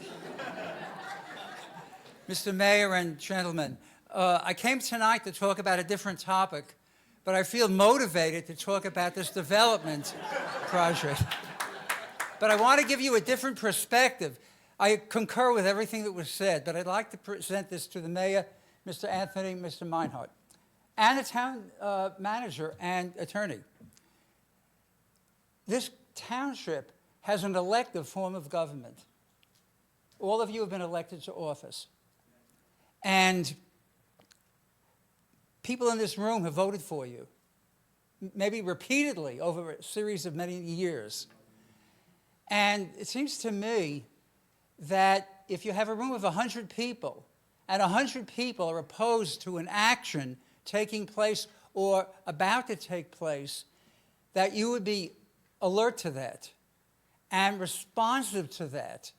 Even if you went into this originally 4 years ago, it was 2018, I believe, and you had one thought about it, maybe we can bring in some additional tax dollars or something else. It seems to me, based on what I've heard tonight, that you have to revisit this and perhaps start rethinking this and respond to the people sitting in this audience. These are good people. I'm only here 2 years, but I love the people in this room, and please listen to them.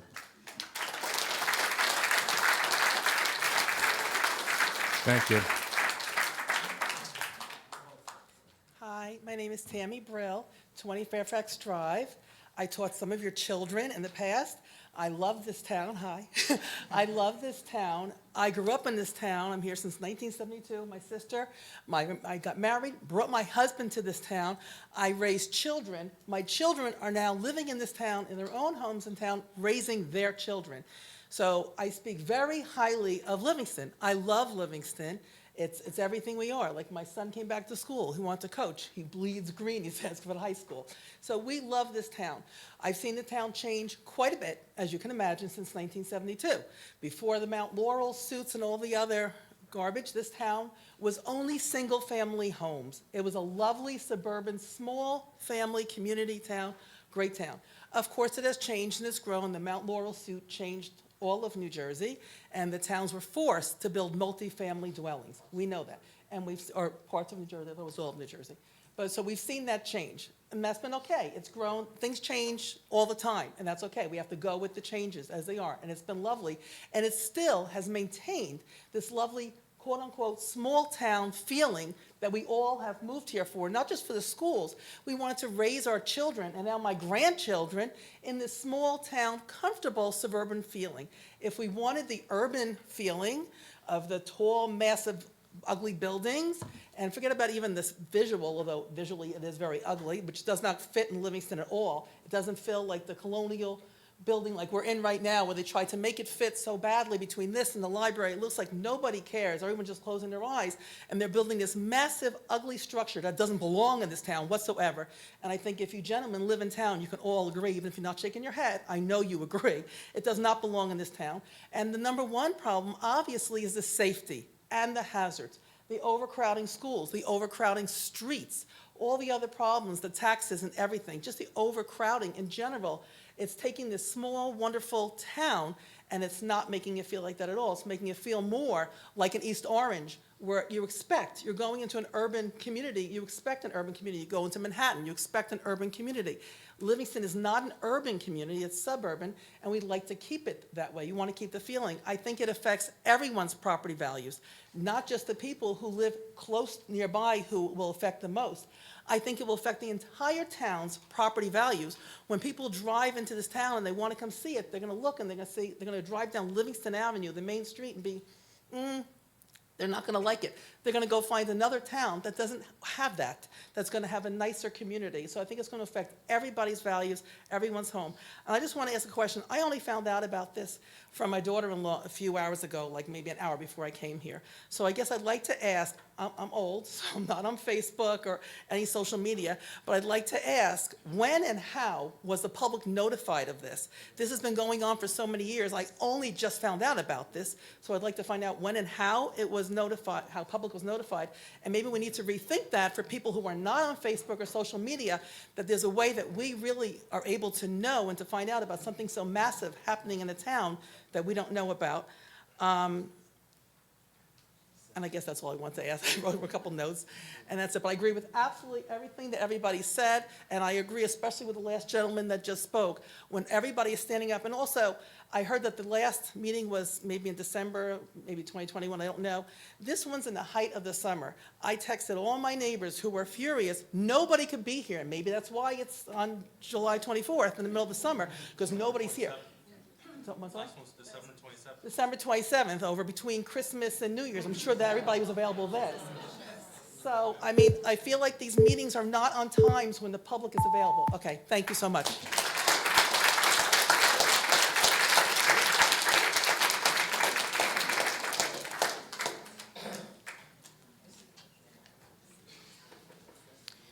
Hello, my name is Samantha Wall. I live at 13 Winchester Road. I too had no intention of speaking tonight, but now feel compelled to do so. That said, please pardon my appearance. I spent the entire day running around after my 2 toddler-age boys and intended to exercise this evening, although I see my time is much better spent here. My family moved to Livingston in the 1950s. My mom was born and raised here. I was born and raised here. I left for school and was gone for over a decade. But upon finding out that I was pregnant, my husband and I moved back in 2018. When it came down to it, there really was no place like home. My sons, now 2 and 4, were born here, and this is the only home they have ever known. My utmost priority is my children, and to be able to provide them with the most nurturing childhood possible, including a stellar education and a strong, safe, and healthy community, just like what I had, just like what my mother had, and just like what so many of those in attendance have spoke about having. My firstborn son will be entering kindergarten in September 2024. Hearing of the irresponsibility of this redevelopment plan, among the other ones, I am now questioning the soundness of my decision to return.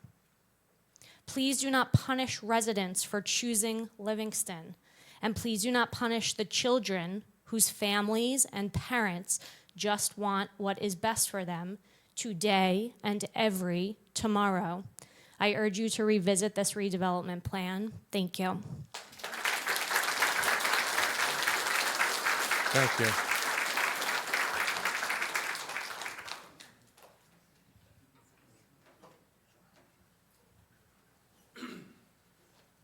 Hello, gentlemen and ladies. Tim Foley, 16 Mount Pleasant Parkway. I am the 4th generation that's lived in this town.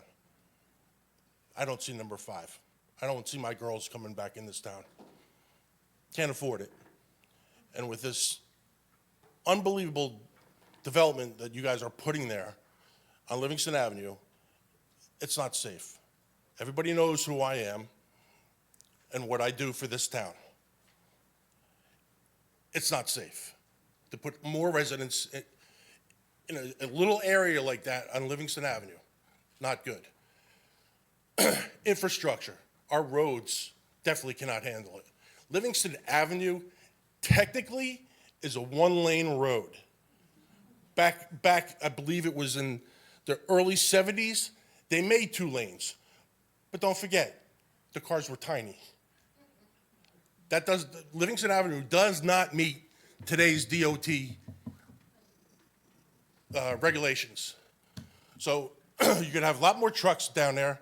Sorry, I'm nervous when I talk sometimes, but I'm trying to get my point, that the overdevelopment is not gonna be good for the company, for the town. You're gonna need more water, sewer, police, fire, and like I said when I was in the back, if this town goes paid, that's $6 to $10 million a year in new taxes. You're gonna chase everybody out. I'm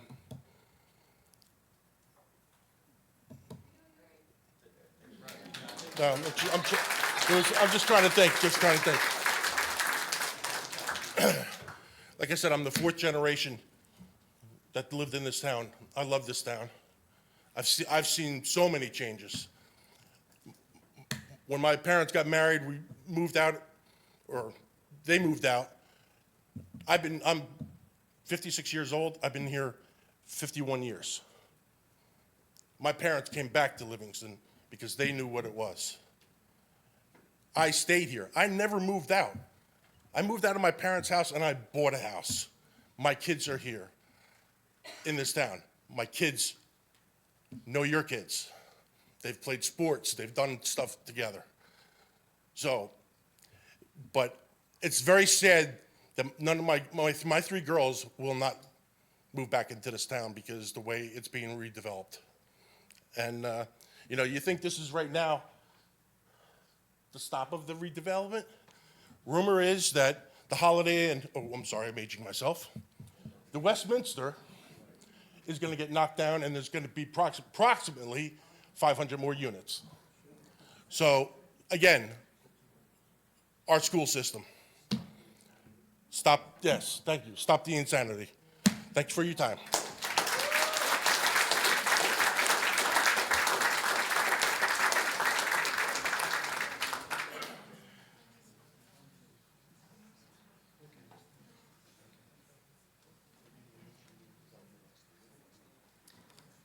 Hello, my name is Mihir Shah, and I live at 9 Garnet Terrace. I've been living in Livingston for last 20 years. And my 2 children has also gone through the school system. They are well off now and well settled. They are out of the town, but I care about the rest of the town. They are all my brother and sister. And all the comments that they made, I agree with them 100%. I have a couple of concerns that this is actually last minute thing I prepared. I got this text message from my neighbor this afternoon and it was kind of too late to prepare anything, but whatever that I have, I'll try my best. So first of all, I did not see anything on master plan regarding the tax abatements. Why is it now? It was not then to begin with. Also, based on the NJDEP, by the way, I'm a civil engineer and also professional land surveyor, and I work for the government. So based on NJDEP and US EPA, we need about 1.6 gallon when you flush the toilet. Each flush requires about 1.6. An average household, if you consider, requires about 400 gallons a day. That means about 5,000 gallons every day. So do we have that capacity to handle the sewer line? Also, the water, there's a requirements of 400 gallons of water required on an average by the DEP. Did we study that? Do we have enough water main capacity to handle all this surge that we will have? And that's about it.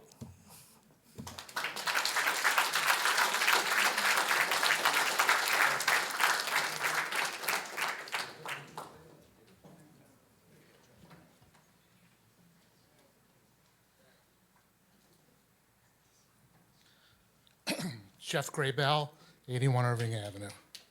Thank you. Mr. Mayor, members of the council, I rise tonight as a concerned citizen of this township. I have a few questions I would like to ask. Hopefully, you will be able to answer them. Excuse me. First question, why did it take a year and a half from the first reading to get here tonight? That's the first question. The second question, when the traffic study was conducted, did it occur during COVID when no one was driving?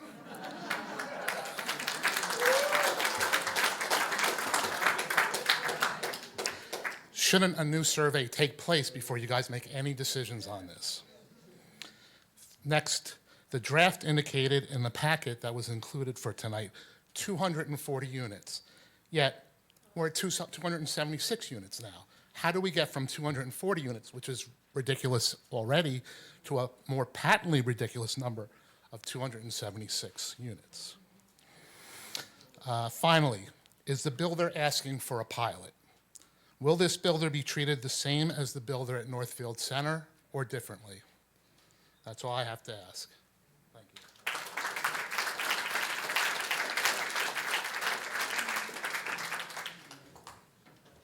Is there anyone else from the audience that would like to give testimony during this public hearing?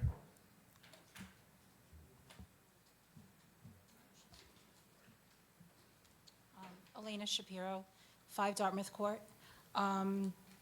It looks like the negative outweighs the positive in this meeting, and it just doesn't seem right.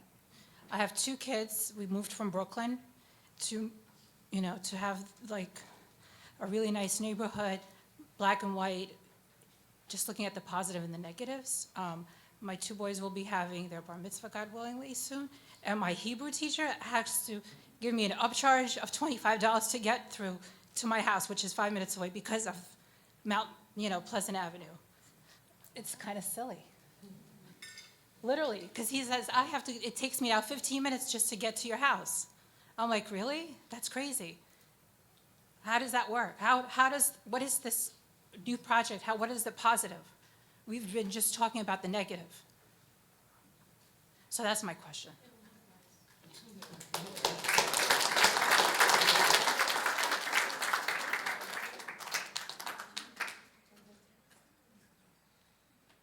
Jim Devlin, 41 Sherbrooke Parkway. I also grew up on Sherbrooke Parkway. Wasn't really planning on talking today either. Came back, moved back, now I live on Sherbrooke Parkway.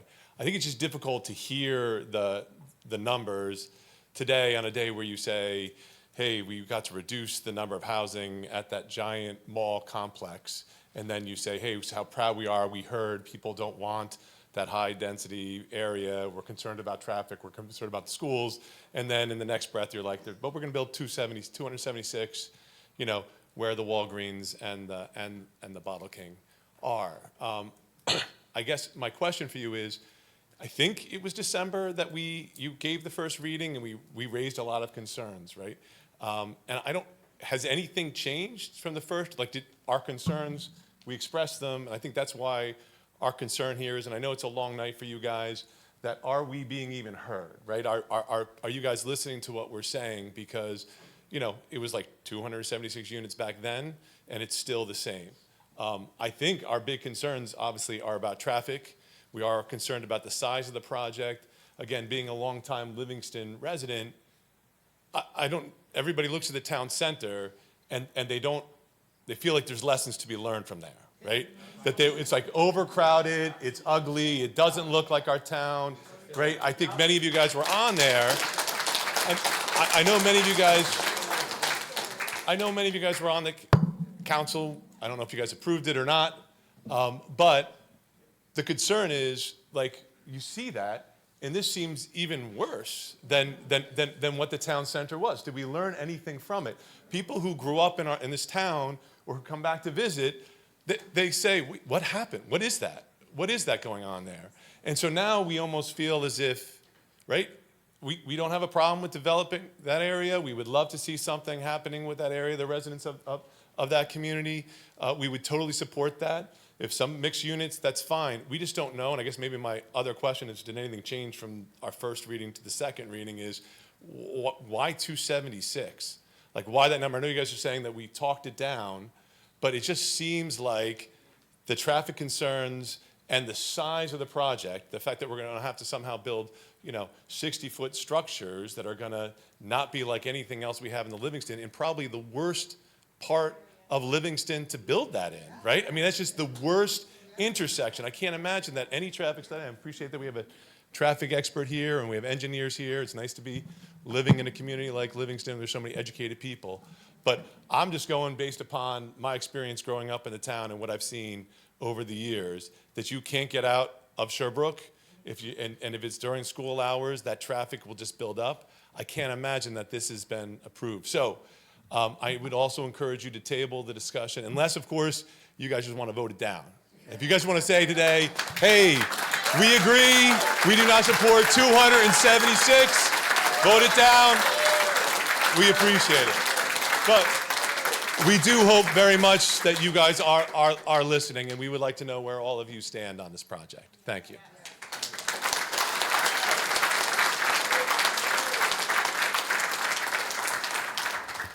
Is there anyone else in the audience who would like to give testimony? Carolyn, you have received some? Yes, Mayor. I've received some comments. Some people that spoke here tonight also sent in live comments, so just to save everybody time, I will not read those unless you let me know otherwise. So the first comment is from Jagan Anaganta. I'm sorry if I mispronounce it. Hello, Town Council. I am Jagan Anaganta, a resident of 106 Kimball Avenue. I am concerned about the recent approval of new developments in town, particularly the apartment complex at the old Bottle King site. I understand the need for affordable housing, but I am worried about the impact this will have on our schools. When my daughter started kindergarten in 2019, there were 16 students in her class. Now there are 25 students in her class. If this trend continues, the student-teacher ratio will become unmanageable. I urge the Town Council to pause the approval of any new residential developments until a plan is in place to address the school situation. Thank you for your time and consideration. This is from Robert Hornbloh and his wife Rachel at 43 Sherbrooke Parkway, to whom it may concern. It is with great concern for our town of Livingston that we write this email. While we understand the need to improve the area that is now the location of where the former Bottle King Walgreens was, the idea of putting over 270 apartments there seems quite excessive. The traffic this will cause to the neighborhoods close to this area will be awful. As a homeowner on Sherbrooke Parkway, the traffic on our street will be overwhelming, and it's already quite heavy during certain times of the day, with drivers cutting through and speeding down the street with regularity. But Arden and Sherbrooke Parkway will not be the only residential streets affected. Once this is built, people driving northbound on South Livingston Avenue will now cut through East Cedar and cut through the Broadlawn section, as well as other areas, to avoid the traffic that this will cause. People driving southbound on North Livingston Avenue will also use side streets off of North Livingston to avoid this area. You are putting neighborhoods in jeopardy of excessive traffic and speeding, which is already a problem on our side streets all over town. The traffic at the corner of Route 10 and Livingston Avenue during rush hour is already horrendous. While we know that you will claim that you did a traffic study, this study was done during COVID when no one was driving anywhere. That is not the case anymore. The schools are already overflowing. The schools are already getting trailers. What is your plan for accommodating more children? Are we going to build more schools? And even if it's two-bedroom apartments, there will be children that need to go to school. We've been homeowners and living here in Livingston now for over 30 years, and we believe our voice should be heard. Before making a commitment to such a large and important project, we think more studies and analysis need to be done to determine the best and most efficient way to redevelop the Bottle King Walgreens property and its surrounding area. It's our hope that you strongly consider the comments and concerns noted above before this project moves forward. Thank you. This is from Paul Boxer, 12 Audubon Road. To the Town Council, after about 10 years of increasing blight to the Bottle King property on Livingston Avenue and the gradual but consistent loss of vibrant and valuable businesses from the adjacent shopping plaza, a yoga studio, a Supercuts, a frozen yogurt shop, a camera/photography store, I am quite certain that any Livingstonian would acknowledge the importance of redevelopment and revitalization in that particular area.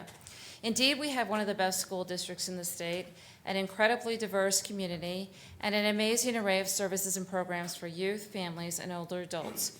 Why shouldn't we have a bustling and beautiful downtown district too? Of course we should, but not at the expense of more pressure on our already crowded schools, intense strain on our public infrastructure, including water, sewer, and power, and more overbuilding in a community that is already struggling to maintain its spacious suburban charm. Simply put, the proposed development at the Bottle King site would be a disaster. It would create the highest density housing in town in a heavily trafficked segment of one of our main roads, and untold numbers of new students to our district, and set the stage for significant impacts and potential disruptions to our infrastructure and related services. This is not even to mention yet the fact that for residents of the neighborhood immediately adjacent to the property, the new multi-story building would completely change the character of their community, erase their pleasant tree-lined views, and generate all variety of potential new problems such as more noise and more trash. I'm sure the town council will say that all assessments have been done and there is nothing for us to worry about. And if that's the case, the burden should fall to them to convince us. Don't bury the results in highly technical reports scrolled away on websites. Tell us in careful, patient, and plain language whether and how this massive new development will impact our schools, our environment, our public services, our traffic safety, and our quality of life. Then take a walk down Sherbrooke Parkway and look up to the west to see the beautiful tree line under the blue skies that will simply disappear in the shadow of an oversized apartment building.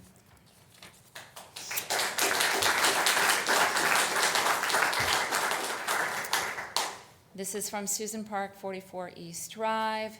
The density and height of the proposed 276-unit high-rise apartment complex are grossly inconsistent with the surrounding area. I understand that the developers need economic incentive to build, but the existing infrastructure, roads, parking, schools, firemen, etc., should not be strained to the point of making it uneconomical and unattractive for Livingston's existing citizens. And it is my understanding that the environment is an issue that is near and dear to many of the town council members, but why haven't I seen yet any commentary on the environmental impact of the proposed building? Will the building seek LEED certification? Given the high impact nature of this proposal, I would ask for as much transparency as possible regarding the due diligence and findings, as well as actively seeking input from community members.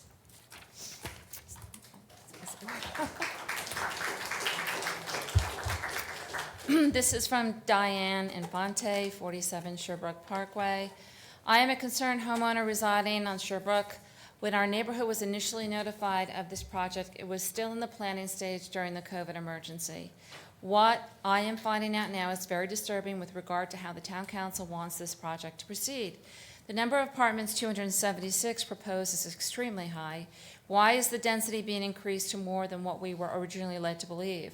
Our traffic for Arden Road and Sherbrooke Parkway is already a dangerous problem. Speeding is common, and on the curve of the road, drivers do not stay to the right. Pedestrians are at risk. This traffic study seems to have been done during pandemic time, so it needs to be updated to accurately reflect the high volume of pedestrian and vehicle traffic on these roadways. I am concerned about how the runoff of rainwater will affect the Canoe Brook and worsen flooding in our area. What about our water shortage issues along with well water issues? How will our schools be impacted? They seem to be at capacity now. I would ask the town council to have more studies done prior to adopting this plan, studies that the public will have access to. If this project was proposed for your backyard, would it be satisfactory for you? Of course, a redevelopment is needed, but a plan that will improve our town, not a congested and overcrowded eyesore that will make our neighborhood more dangerous for existing residents. I respectfully request that this current plan not be adopted.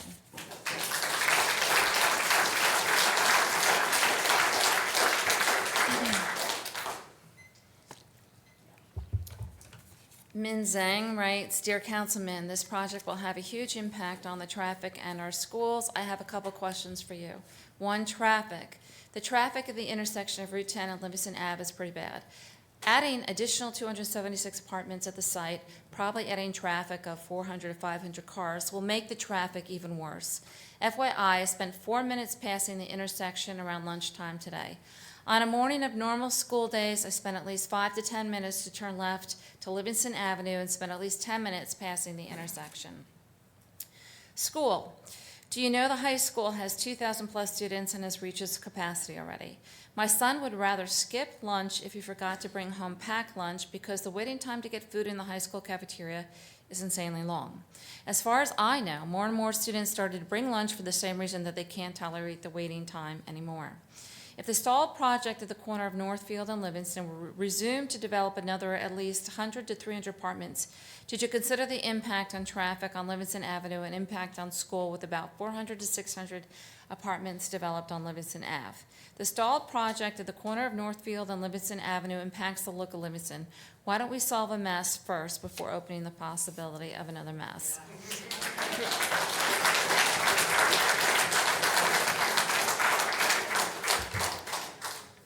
Density. For the townhome built behind the town center developed around 2007, the density is more than the original plans proposed by the developer. How do you make sure that this time the developer will not fool us around to build more than 276 apartments? In addition, the residents were promised that the development would help support local business and reduce property tax in return. However, apparently the development didn't help boost local businesses at all. What do you think this time the project will be different to boost the local business?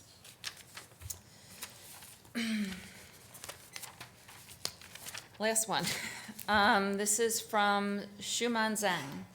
I hope this letter finds you well. As the owner of the Livingston Town Center community situated just across the street from the newly developed rental apartment building, 276 apartments on the old Bottle King site on Livingston Avenue, I am writing to express our significant concerns regarding the recent changes in the neighborhood.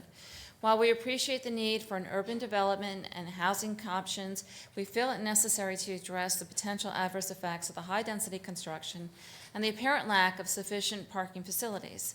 Firstly, the construction of a high-density apartment building in such close proximity to our community has raised concerns among our residents about the potential impact on the quality of life and safety of our neighborhood.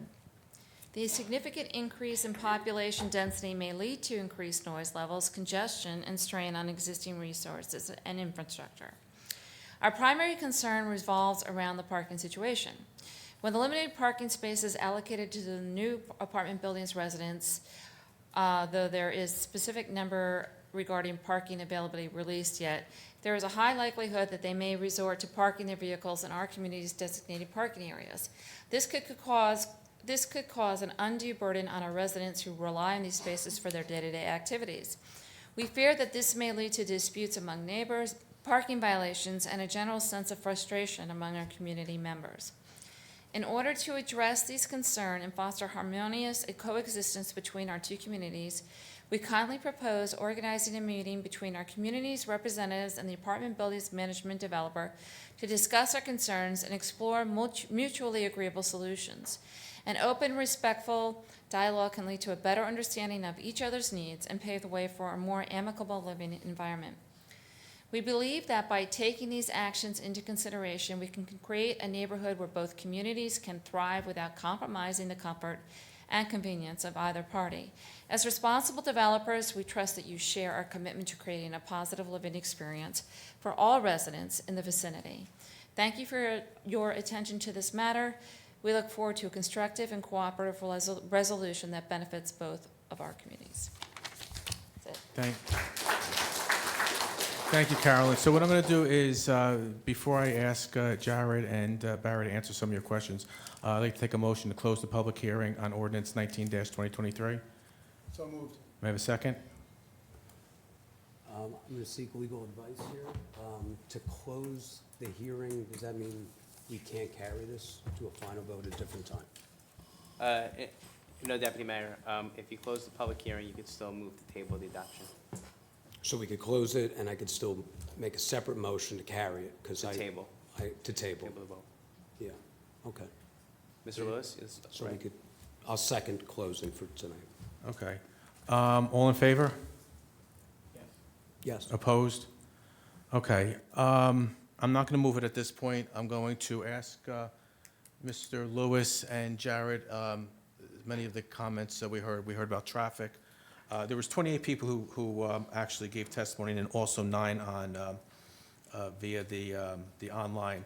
A lot of traffic, speed, high school crowding, whether or not we're going to get they're going to ask for a pilot, drainage, water, speed on some of the streets, and any other notes that you took. Could you actually talk about some of the questions and answers? So I did, obviously, there were a lot of work concerns in terms of specific questions. Obviously, as it relates to the school, I think we heard loud and clear, and we'll revisit with the Board of Ed and continue those discussions in terms of situations, in terms of projected enrollment growths from the projects already approved, this project.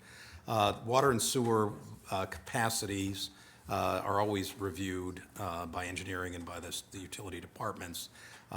So those were addressed. Traffic, it's an interesting question. We will certainly have, obviously that would be further discussed at the planning board, but I will have to go back and review the traffic studies. The ones I recall, the initial review was pre-COVID, but then there was updated ones. We'll need to make sure where that sits in terms of the timing and whether it was COVID or not.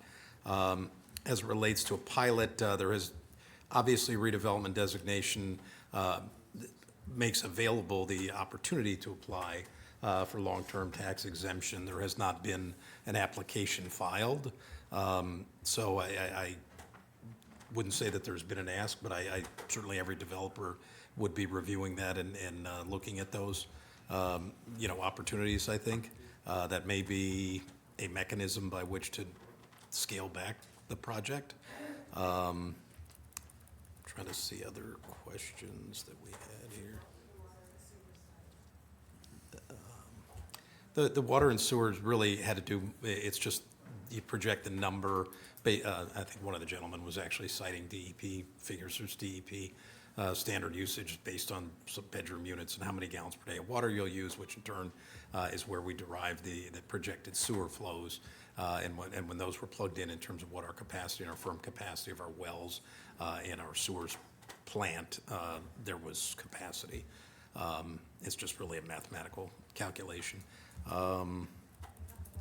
There's a lot of questions or concerns in terms of just, I guess traffic. There was, and I know at one of the earlier, I think which was actually, shows you how long it was, I think it was on Zoom, some of the residents of Sherbrooke and Arden, that suggestion or question about potentially dead-ending Arden, whether it was at Livingston or where, that arose. That certainly is something that could be reviewed. I know that was a question whether that had been looked at.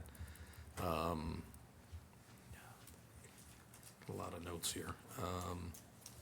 The question as it relates to 276 versus 240, the plan as proposed has 240 market rate units with a 15% affordable set aside. So the 15% of 240 is 36 units. So if those units are built on site, it would be 276 units. The developer had expressed an interest in potentially providing the affordable units in the form of supportive housing for special needs in connection with an existing school facility institution that's in town who has housing for their adult clients. So obviously if that was built off-site, then it would be 240 on-site. If that didn't come to fruition and they had to build the affordables, that's where the 240 versus 276 discrepancy came up.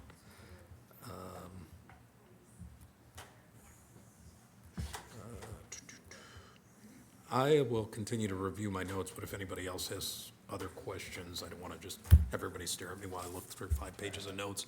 I don't know if anyone else had jotted down other questions that I didn't.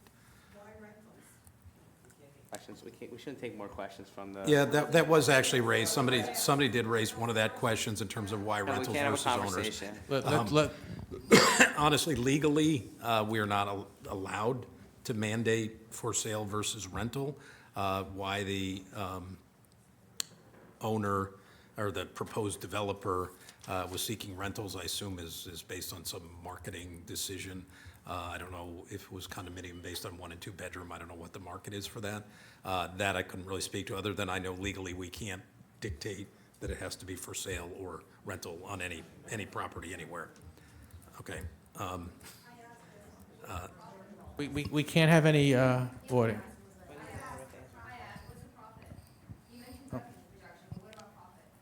For the developer? We ca- Well, the township doesn't profit.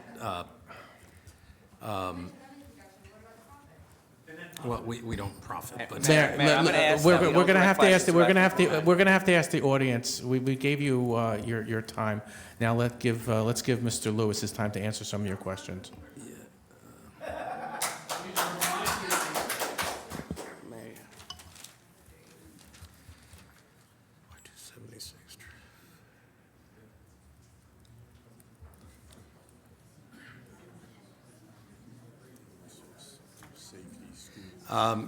There was questions about the condition and width of Livingston Avenue. I think most agree. It's narrow. I think Mr. Foley raised that issue. Obviously, that's a county road. It's a point of concern that we have raised, certainly with the county on numerous occasions, the potential of widening, or I don't know that restoring it to 1 lane is ever going to happen, but I know that was raised. But again, that's a county road, so we don't have jurisdiction to dictate widening that road. But certainly we would raise that and have already raised that before this development. Okay. Mr. Lewis, you have anything else? I'm not seeing any other questions. If I'll continue to review the notes, but well, there was there was a reference to density increase. I know earlier there wasn't a density increase in terms of any formal document. I know there was earlier discussions where the developer at one point, I think, did reference a potentially a lower number of units. I don't know if they went back. They came back with a higher, originally a much, much higher number, which we then brought that number. That at one point they were up in the mid 300s. I assume that, I don't know if that's driven by cost increases and things in the last several years.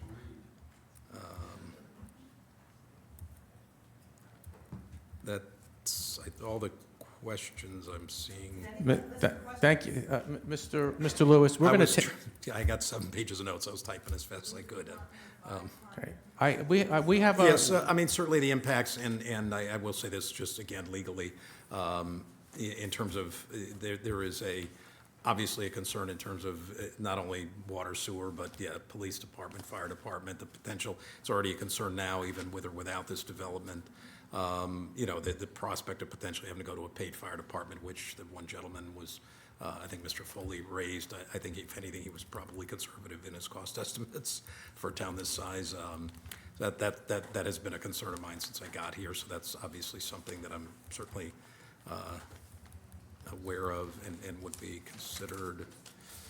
There were some issues in terms of the timing. I don't think there was any particular, the plan got finished, it was introduced, it got sent to the planning board, and so that's just sort of the normal schedule.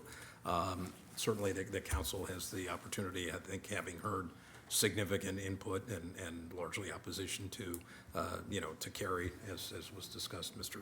Councilman, Deputy Mayor Anthony inquired about carrying it. So in terms of the timing, there is no deadline that by which we have to take any action one way or another on this. I think those are mostly all the questions that I noted. I mean, there was a reference to, so the schools, obviously, I think that was the first thing I addressed.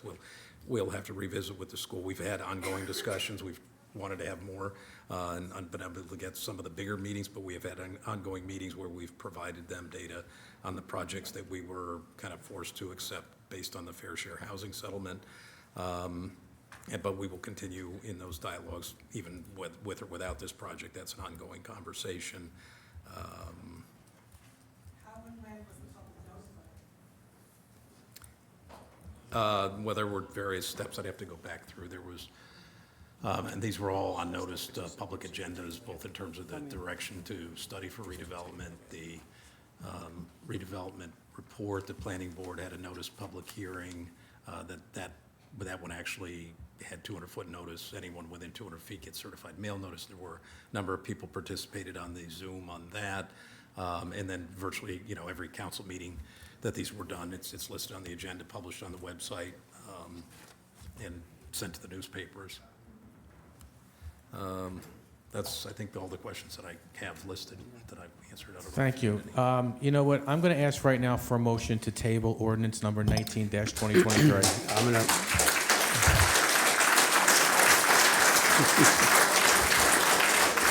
And I'm going to make that motion. I thank you, everyone, for coming out tonight, and I'd like to make a motion to table this. I don't think we'd be much of a Yep. deliberative body So if it's we been- didn't take this under consideration. It's been moved. May I have a second? I will second it. So, do any council members have any comments right now on ordinance 19-2023? Related to tabling.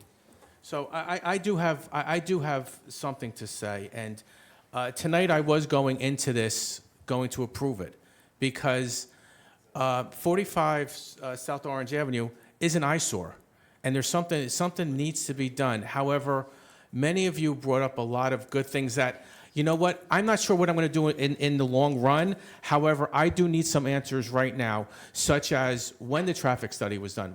I'm not sure if it was done in COVID or not, and that's something that we need to find out. Whether or not it's going to affect the school and what we could do about that. So I need a couple questions answered before I can approve this. However, clearly, something has to be done with that eyesore. Okay, it's an eyesore right now on our streets, and something has to be done. However, right now there is an approval to Please table allow this. the mayor to speak. There's Please allow an the mayor to approval to speak. table this, so we are going to go back and hopefully work as a community to figure out what we can do. So, Matt, does anybody else have any comments? No. I'm talking. It's been closed already. It's been No. closed. No, it's not a discussion between So us. the public will be notified on anything we do in the future, if that's what you.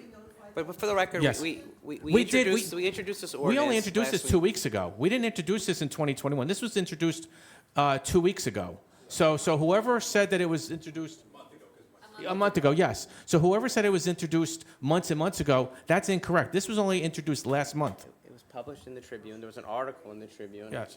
So, Madam Clerk, please proceed with the roll call to table. Councilmember Meinhardt. Present. Councilmember Klein is recused. Councilmember Begoli is out. Deputy Mayor Anthony. Yes. Mayor Vieira. Yes. The ordinance is tabled, Mayor. Thank you very much. So what it is tabled. Jared, we don't have. Do we have to advertise? What do we do in regards to continuing this conversation? It'll And be- Mr. it'll be on the Lewis. agenda. Yeah, unless you were in a position now, which I don't think we are, to just carry the public hearing to a defined date, then any future date would require new notice and new publication. and everything. We'll renotice when we have the next public hearing and second reading. And all our notices are in the West Essex Tribune, Star Ledger, and social media has been very active lately. Yeah, maybe we could post it on our township. We Yeah, have a it's on the webpage. website. I would also note, if the result of the review is a substantive change in anything, it requires it to be reintroduced. So it would have to be reintroduced, then noticed for a public hearing, and that would be another, and then go back to the planning board.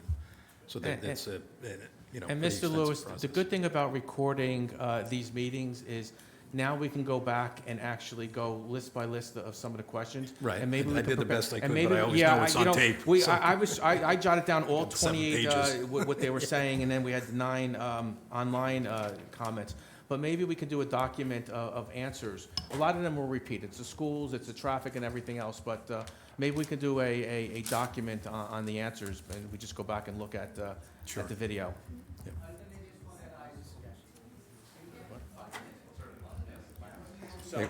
So we're going to take a 5-minute recess before we continue. So you're more than welcome to stay for the rest of the meeting, but in case you were only here for this one. Thank you.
Council's back in session. Carolyn, could you do another roll call? Councilmember Meinhardt. Here. Klein. Here. Begoli absent. Deputy Mayor Anthony. Here. Mayor Vieira. Present. Thank you. We're just going to wait for their deputy mayor to get back onto the dais. Madam Clerk, can you please read ordinance number 20-23 by title? This is ordinance 20-2023, repeal of introduction of ordinance 15-2023. Thank you, Madam Clerk. May I have a motion to open the public hearing? So moved. And it's been seconded. All in favor? Yes. Opposed? Thank you. The public hearing on ordinance number 2023 is now open. There is a 4-minute time limit per person. You may come up to the microphone and please give your name and address for the record. Good evening, Mayor, council members. Luke Pontier of the law firm Day Pitney, 1 Jefferson Road, Parsippany, New Jersey. I'm here this evening on behalf of MG Property 1 Urban Renewal LLC, who's the owner of property located at 531 South Livingston Avenue, which is designated as block 2700, lots 50, 51, and 52 on your tax map. We're here this evening to oppose ordinance 20-2023. But at the outset, I understand that when the ordinance was introduced, it was introduced along with a statement that it was being introduced because there was a threat of litigation.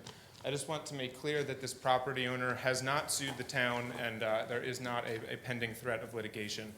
But we are here mainly to oppose this ordinance for 2 reasons. The first is the property will now sit as an area in need of redevelopment without a governing redevelopment plan after the township had the property owner pay $25,000 in fees to pay for the redevelopment process. To expand on this for a minute, this council designated the property as an area in need of redevelopment on November 21st, 2022. And on that same evening, it authorized the preparation of the very redevelopment plan that we're discussing. MG Property then entered into a funding agreement with the township where the property owner agreed to and did deposit $25,000 into an escrow account for the township to use in preparing various redevelopment documents, including a redevelopment agreement and the redevelopment plan. The funding agreement also obligated the township to act. Specifically, Section 2.03 of that agreement requires the township to A, cooperate with the developer, C, negotiate a redevelopment agreement, and D, submit a proposed redevelopment plan to the council for its consideration and adoption. Relying on that funding agreement and the township's obligations in it, our office worked with Livingston's Redevelopment Council to negotiate a redevelopment agreement with several drafts going back and forth over a several-month period. The township's planning consultant also moved forward in preparing the redevelopment plan that was the subject of Ordinance 15-2023. And all of that was done, of course, at the property owner's expense. And it appears that while the property owner was supplying the money for all of that work to be done, the township appears to never really have had any intention of pursuing a real redevelopment of the property. We now have a property that is designated as an area in need without any redevelopment plan to govern the redevelopment. This will only lead to the property sitting stagnant for a longer period of time, which is in nobody's interest. Our second reason for being here tonight and opposing this ordinance is that the council appears to be treating this redevelopment project and this site and these property owners differently, even though this property owner is also a local resident that has not sued the township and has worked very collaboratively with the township and the council over the past 2 years to develop this site. Just to highlight one example of the differential treatment, under the local redevelopment and housing law, a redevelopment plan ordinance shall be referred to the planning board for its consideration following the introduction of the ordinance, without any need for a separate resolution. Despite this, and despite how other redevelopment projects in the town have been treated, when Ordinance 15-2023 was initially introduced, the council decided to have a separate resolution on the agenda that evening authorizing the referral to the planning board. And despite the vote to introduce the ordinance, the council denied the resolution referring it to the planning board. That separate resolution has not been on the agenda for other redevelopment projects. It appears that it was only on this one, and it got denied. So why is this project being treated any differently than the other redevelopment projects in town? We respectfully but wholeheartedly urge the council to vote no on tonight's ordinance and instead to honor its obligations and move forward with the redevelopment plan that was prepared for this site and was authorized by this council. And as a nice resident mentioned in their comments earlier, let's solve this. Thank you. Thank you. Is there anyone else in the audience that would like to give testimony on this particular ordinance? So may I have a motion then to close the public hearing on ordinance 20-2023? So moved. May roll call, all in favor? Okay, opposed? Okay, so may I have a motion to move ordinance 2023? May I have a second? Second. Do any councilmen have any comments on ordinance 2023? With no comments, Madam Clerk, please proceed with the roll call. Councilmember Meinhardt? Yes. Klein? Yes. Begoli absent. Deputy Mayor Anthony? Yes. Mayor Viera? Yes, thank you. Madam Clerk, can you please read ordinance number 21-2023 by title? Ordinance 21-2023, authorizing privately owned salt storage. May I have a motion to approve ordinance number 21-2023 for introduction and fix a date for second reading and public hearing? I'll make a motion. It's been moved and seconded. Is there any discussion? Madam Clerk, please proceed with the roll call. Councilmember Meinhardt? Yes. Klein? Yes. Deputy Mayor Anthony? Yes. Mayor Viera? Yes. Okay. Date, Carolyn? Yes, Mayor, the date for the hearing on this ordinance will be September 13th. September 13th. Thank you. Madam Clerk, can you please read ordinance number 22-2023? Ordinance 22-2023, amending Chapter 29, public parking spaces for charging electric vehicles. May I have a motion to approve? Second. Okay. Is there any discussion? Mayor, I would just say that I've been approached by a lot of people the last, especially the last several weeks, asking about cars that are charging all day long, and other people would like to use the spots, and there's just no mechanism to help people move along. And I'm glad to see that we're taking steps towards fixing that problem with this ordinance. You know what, Councilman, I have to agree, because the other night, probably about 10:30, 11 o'clock, I came to pick up my council packet at the police department, and every single slot was taken. You know, I think they're just leaving their cars overnight and charging. So, yeah, something has to be done, and I think this is the right direction for right now. Any other comments or discussions? Madam Clerk, could you please proceed with the roll call and vote? Councilmember Meinhardt? Yes. Klein? Yes. Begoli absent. Deputy Mayor Anthony? Yes. Mayor Viera? Yes. Carolyn, can you please read ordinance number 23-2023 by title? I just want to mention on ordinance 2022-2023 that the hearing on that will be August 14th. Oh, August 14th, thank you. Ordinance 23-2023, amending Chapter 29, regulating parking hours, parking during certain periods, excuse me. Move it on first reading. Second. Is there any discussion? Madam Clerk, please proceed with the roll call vote. Councilmember Meinhardt? Yes. Klein? Yes. Deputy Mayor Anthony? Yes. Mayor Viera? Yes. And a date? Yes, the date on this will also be August 14th. So I do have a question, though. Why was one September and the other two August? The salt has to go to the planning board. It's gonna have to, they have one meeting earlier on, but I didn't want to push it to Gotcha. them too early because they have. Okay, so they have to throw it back to us? Yeah. Okay, thank you. We're at this point of our agenda, the consent agenda. All matters listed with an asterisk are considered to be routine and non-controversial by the council and will be approved by one motion. There will be no separate discussion of these items unless a member of the governing body so requests, in which case the item will be removed from the consent agenda and considered in its normal sequence on the agenda as part of general orders. Mr. Cantor, you had already addressed 23-186, correct? You don't need to say anything else about it? No, Mayor, unless there's any questions from the governing body. Great. So, Madam Clerk, can you please read all the resolutions on the... Yeah, so what we'll do, Councilman, is the clerk will read all the resolutions, and then if we wish to vote on something separately, then at that point you could ask for it to be voted on separately. Madam Clerk, can you please read, that's correct, right, Mr. Cantor? Yes, Mayor. Thank you. Madam Clerk, could you please read all the resolutions on the consent agenda by title and resolution number? Resolution 23-184, authorizing a 6-month extension of existing contract with Sugar Property Services, Inc. Resolution 23-185, authorizing 2023 to 2024 recreational opportunities for individuals with disabilities grant application, and Resolution 23-186, authorizing the execution of the amended Fair Share Housing Agreement. Thank you. Do any members of the council wish to have any items removed from the consent agenda for separate discussion and voting? Thank you very much. Anybody else would like anything else pulled? Thank you. So may I have a motion to approve all the resolutions remaining on the consent agenda? Second. Okay. Madam Clerk, please roll call. Councilmember Meinhardt? Yes. Klein? Yes. Begoli absent. Deputy Mayor Anthony? Yes. Mayor Viera? Yes. So now may I have a motion to approve resolution number 23-186? I'll make the motion. I'll second. Any discussion?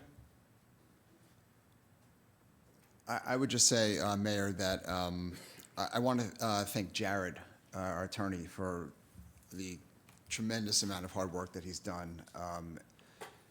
Really, I mean, I know that you live in town, so you really care about the town, Jared, but it just shows that, like, you're really sort of making sure that your eye's on the ball on this and doing the best that's possible. Like, and when you have a negotiation, you never get everything you want.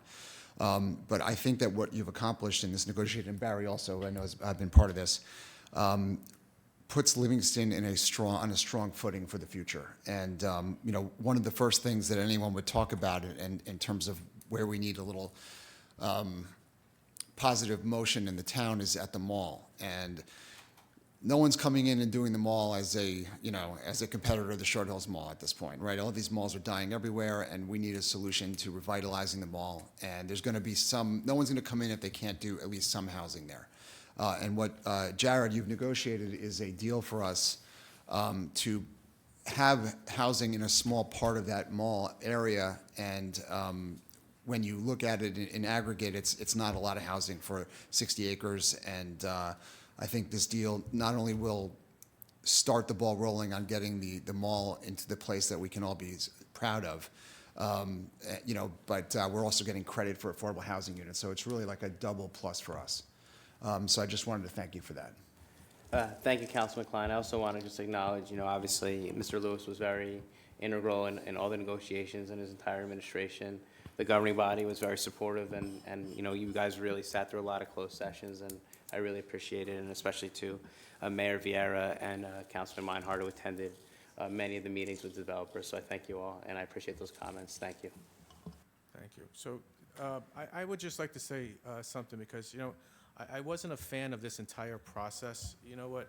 They say it's called Fair Share Housing Corporation. However, that word fair really shouldn't be in there. It's been pretty horrible, this process. However, we got through it, and we did the best that we can. However, in regards to the mall, I've sat in meetings where developers have come in and they're talking about putting thousands of units over in that mall property. And what this document right now does, it limits how many units can actually go over there. And that limit right now is 278 units for up until 3035. So you know what? As long as there's a shovel in the ground before 3035, okay, only 278 units can go over at that mall property. No more at all. And like I said, I've been there where there's discussions of thousands of units, and I don't think that, we've heard about our school system being overcrowded, we've heard about our infrastructure, we've heard about volunteer firefighters and everything else. I'm just very happy that we're getting over this round of fair share housing. So I will be voting yes tonight too. I'm sorry, and I do want to thank Jared and Barry. Yeah, no, and I just want to correct, just so everything's on tape and it comes back, I think you misspoke. I think it's 376, not 278. You said. Oh, I'm sorry. Okay. I don't want it to come back to bite you. Okay. I definitely don't want that one. I don't want that one on social media to bite me. You're right. So, Deputy Mayor, you have. I was just going to say, Jared and Barry and everyone else, thank you for all your hard work on this. You were dealt a tough hand. I think if the law is to be changed, it's by the state legislature. But under the circumstances, I like what you said before, Jared. I think you took the other agreement and you kind of closed some loopholes and made it a better agreement where issues that were unresolved could have broke a different way, and now you kind of locked that up, as Councilman Klein just said, and Mayor Vieira. So thank you for all your hard work. Barry, thank you for all your hard work. Thank you. Is there any other councilman that? I'll add as well, because I sit in on a lot of those meetings with Jared and the mayor and Barry, and so we sat a lot of these meetings, and Jared, kudos to all the hard work that you've done for this. Thank you. So just to let you know in the audience, public hearing, public portion on any subject, give us about 2 seconds to go through this, and then you can say whatever you want. Thank you. So, Madam Clerk, please roll call, please. Councilmember Meinhardt. Yes. Klein. Yes. Begoli absent. Deputy Mayor Anthony. Yes. Mayor Vieira. Yes, and congratulations, Barry and Jared, for a job well done. At this Mayor. point, we are at public portion on any subject. So may I have a motion to open the public portion? Okay, may I have a second? Second. All in favor? Aye. Opposed? None. So now the public portion, the meeting's now opened on any subject with a 3-minute time limit. So if any resident comes up to the microphone, please give us your name and address for the record. Good evening. Robert Allen Ehrlich, formerly of 6 Melrose Drive, now residing in Florham Park. I bet you all expect me to talk about cannabis tonight. I'm not, although proved tonight we need a dispensary in town.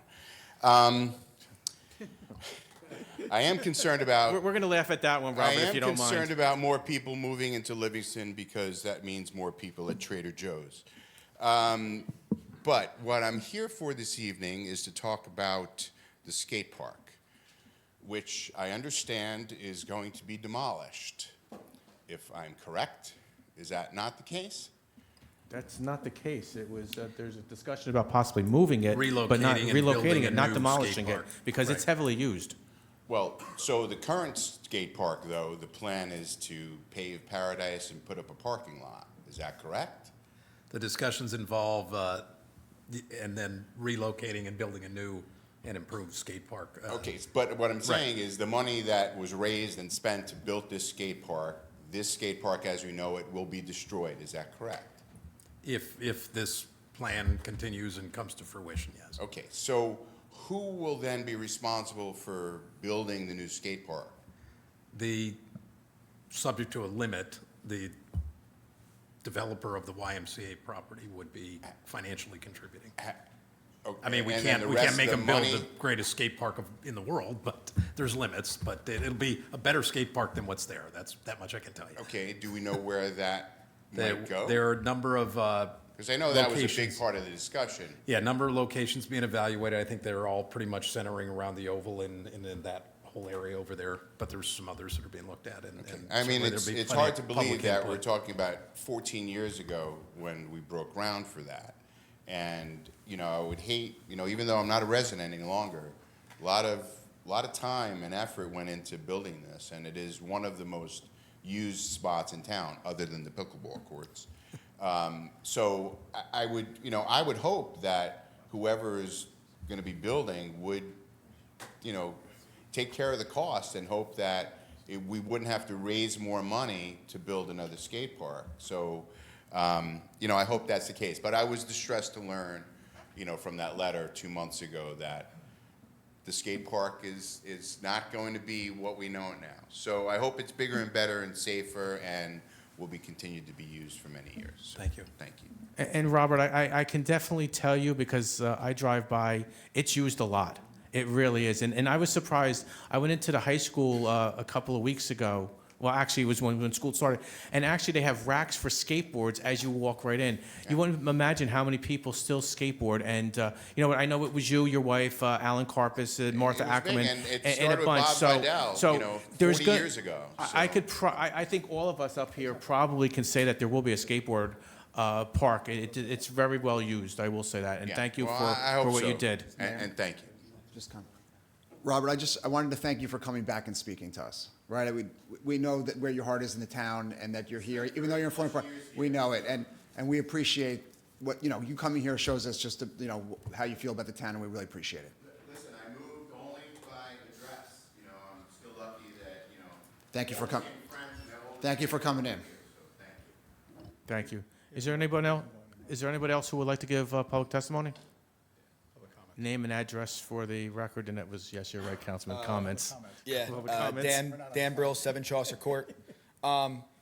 So I'm not one to commonly come to these meetings. Obviously, I came for the 45 Livingston Ave apartment or housing complex. But since being here, I've learned that there seem to be a bunch of new complexes being put up, housing complexes. What are these, like, one at the Westminster Hotel, is that correct? How many units are gonna be there? I have 3 minutes, so. No, we'll see. 260? 260. 260 at Westminster. they're And gonna be- 140 are 55 and over. Of that. Of the 270, 140. That's fine, but people will still put, look, as I stated before, I'm a teacher here, and I know how jam-packed the schools are, and especially the high school. People will, is it only people that age, or as long as somebody's that No, age? it's age restricted. No resident can be under the age of, Okay, so 260, and of those 260, how many can have school-age children living? Well, 140 is 55 and over, so 120. Okay, so 120, all right. So 120, Approximately. and Might be then off by 10. would it be the same thing with the mall with the 376? I don't, we didn't do anything, there's nothing at the mall age Yeah, there's restrictive, I nothing don't think. finalized. So 376, 276, obviously, we just tabled that. What's going on where, across from Sam's? What is that, the 15, 2023? Nothing. No housing there? Right now, there's nothing been passed. But are there any plans? Wait, you're across from the old Sam's, right on the corner of Northfield? Yeah, that was 26 already 26 approved for units? 26 units, the one that has a fence around it? Okay, yes. Yeah. And Yeah. are there any other housing areas that I am not bringing up now? Where? And how many units are they planning to put up there? Well, just to give you a backdrop, the settlement agreement, which is now public record, recites, and this was, I don't know how familiar you are with fair share housing and affordable housing in the court, and we've been in this court case and being sued. That's fine. That lists all of them. To sit here, it's easier to give you a copy of the settlement agreement, but there's, off the top of my head, there's 80 on Passaic Avenue. 80, all in Livingston, correct? Correct. Okay, 80. Approximately how, because I have short time, approximately how many more All have we not total in the talked whole about? settlement agreement, if you're adding in now the mall and the Westminster, you're probably, but I mean, the mall and Westminster are for the next round, so under the current round, it was a little under 900 total units, of which 20% are. So 900, and that's only this round? But I need to, let me. Yeah. So it's, how many fair share, low-income, or fair share housing units out of that 900? That was how much? 180. So let me just explain to you, so fair share No, there's 301 units, including the mall and the Westminster. Okay. Affordable. Right. So, And we also get 113 bonus credits on top of that. and correct me if I'm wrong, Barry, fair share housing comes into every single municipality and gives a municipality a number of how many units they want built in town, which are low-income housing, affordable housing units. That's literally only 20% of what actually has to get built. So, right now, we're in a town of 10,300 addresses. So right now, currently, before anything is even a shovels in the ground, right now we have 10,300 addresses. Fair Share Housing Corporation came in and said to Livingston, we want you to put in 1,159 affordable units.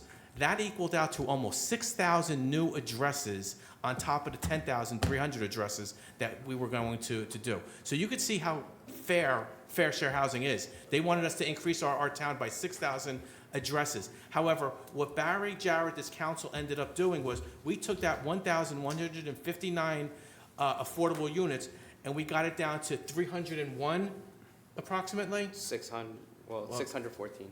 Those were unmet need. That's Then unmet needs. 151. So we clearly came under that number of 1,159 that they wanted us to do. And what we did tonight is by approving this contract, okay, they approve it, we approve it, now it goes to the judge, and nobody else can come to us until the next round and say, hey, build more.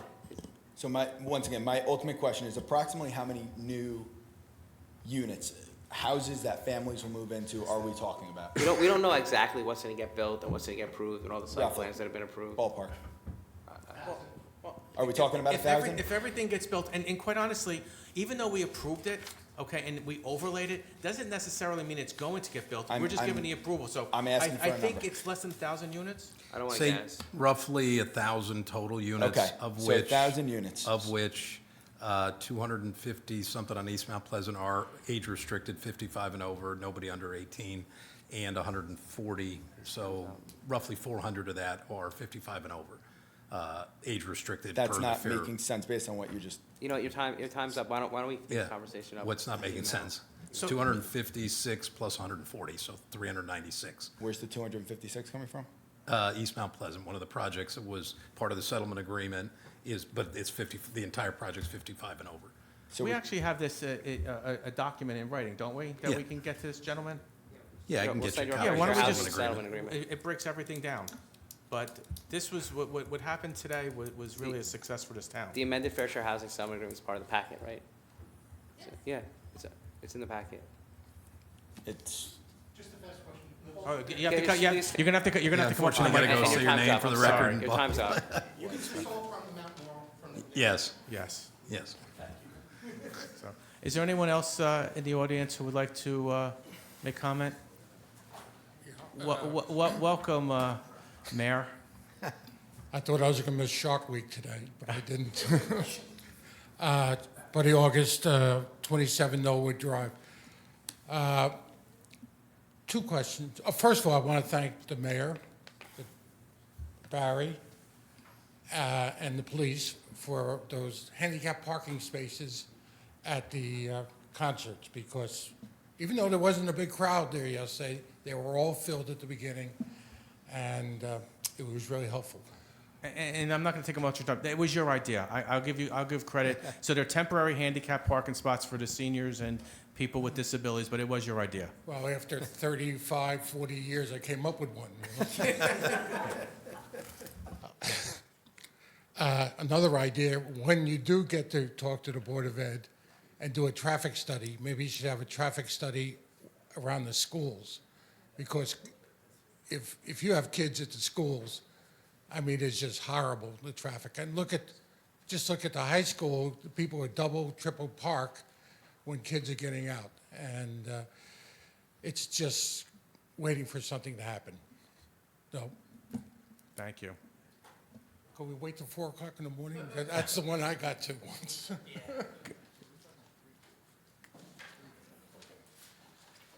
Hi, Justin. Hi, Mr. Mayor. Justin Alper, 56 Amherst Place. Any update on what it will cost? We do so much important work in the conference room. Any update on what it would cost to start broadcasting those meetings so people can see them? Nothing yet, Justin. Okay. There was an important presentation back there about healthcare costs, and it was kind of silly. The public should have seen it. They were talking about adding a layer of insurance on top of the layer of insurance that we already have. And I did a quick search of Assurant and their proxy statement and saw how much their executives make and who owns them, et cetera. It's worth looking into. Rather than laying an additional layer of insurance to cover our public employees, we should be imposing a fundamental accountability over our local hospital.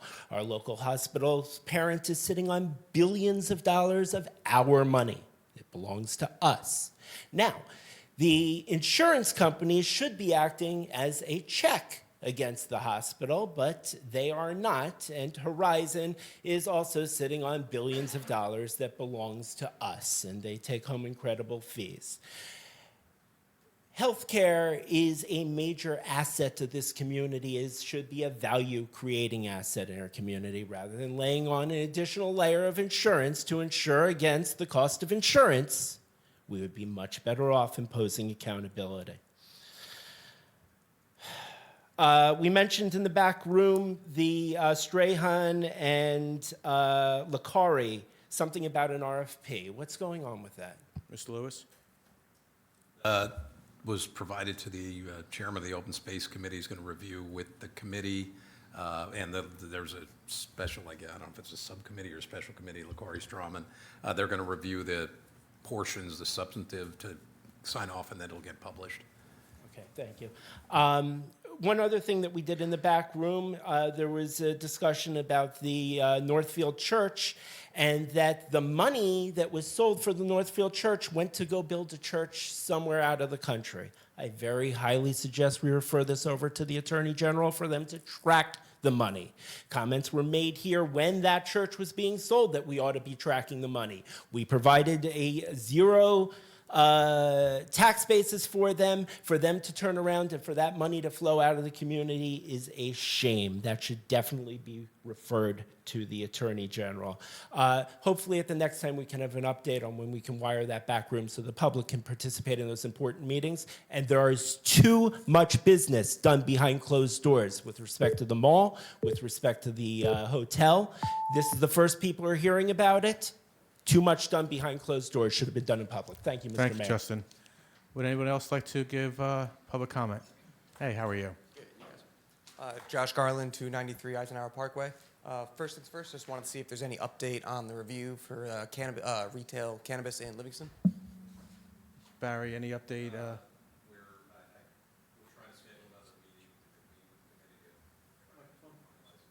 Sorry, I didn't have my mic on. Yeah, to reschedule, to get a meeting scheduled with the committee to finalize the report. So it's proceeding. Sounds good. Good to hear. Just food for thought, I think would be a great idea to consider a bunch of these cannabis businesses for the areas you're looking to redevelop. The Livingston Mall, for example, would be a great place for production facilities, manufacturing, or even a retail dispensary in order to help bring more traffic to that area and help revitalize it. Just food for thought. Just cannabis is a novel industry that this town does not currently have. And if they want to bring new, interesting businesses that are good for the community, this is a great way to start. That's it. We've been here a lot tonight. Thank you, Josh. Craig Pearl, 20 Fairfax Drive. Just in response to that novel idea and the school population, the more kids you put into our high school, the harder it is for the teachers to govern those children, and it's just going to lead to a bigger drug problem. Thank you. Is there anybody else from the public that would like to give comment? Carolyn, is there any written public comments that you received by your office? Mayor, I just wanted to mention a comment we received earlier today from an anonymous individual and was distributed to the town council for their review. Thank you. That's all you have? Great. May I have a motion to close the public portion on any subject? May I have a second? All in favor? Opposed? None. Thank you. We're at the point of our meeting where it's the reports of the township officials and professionals. We're going to start with our town manager, Barry Lewis.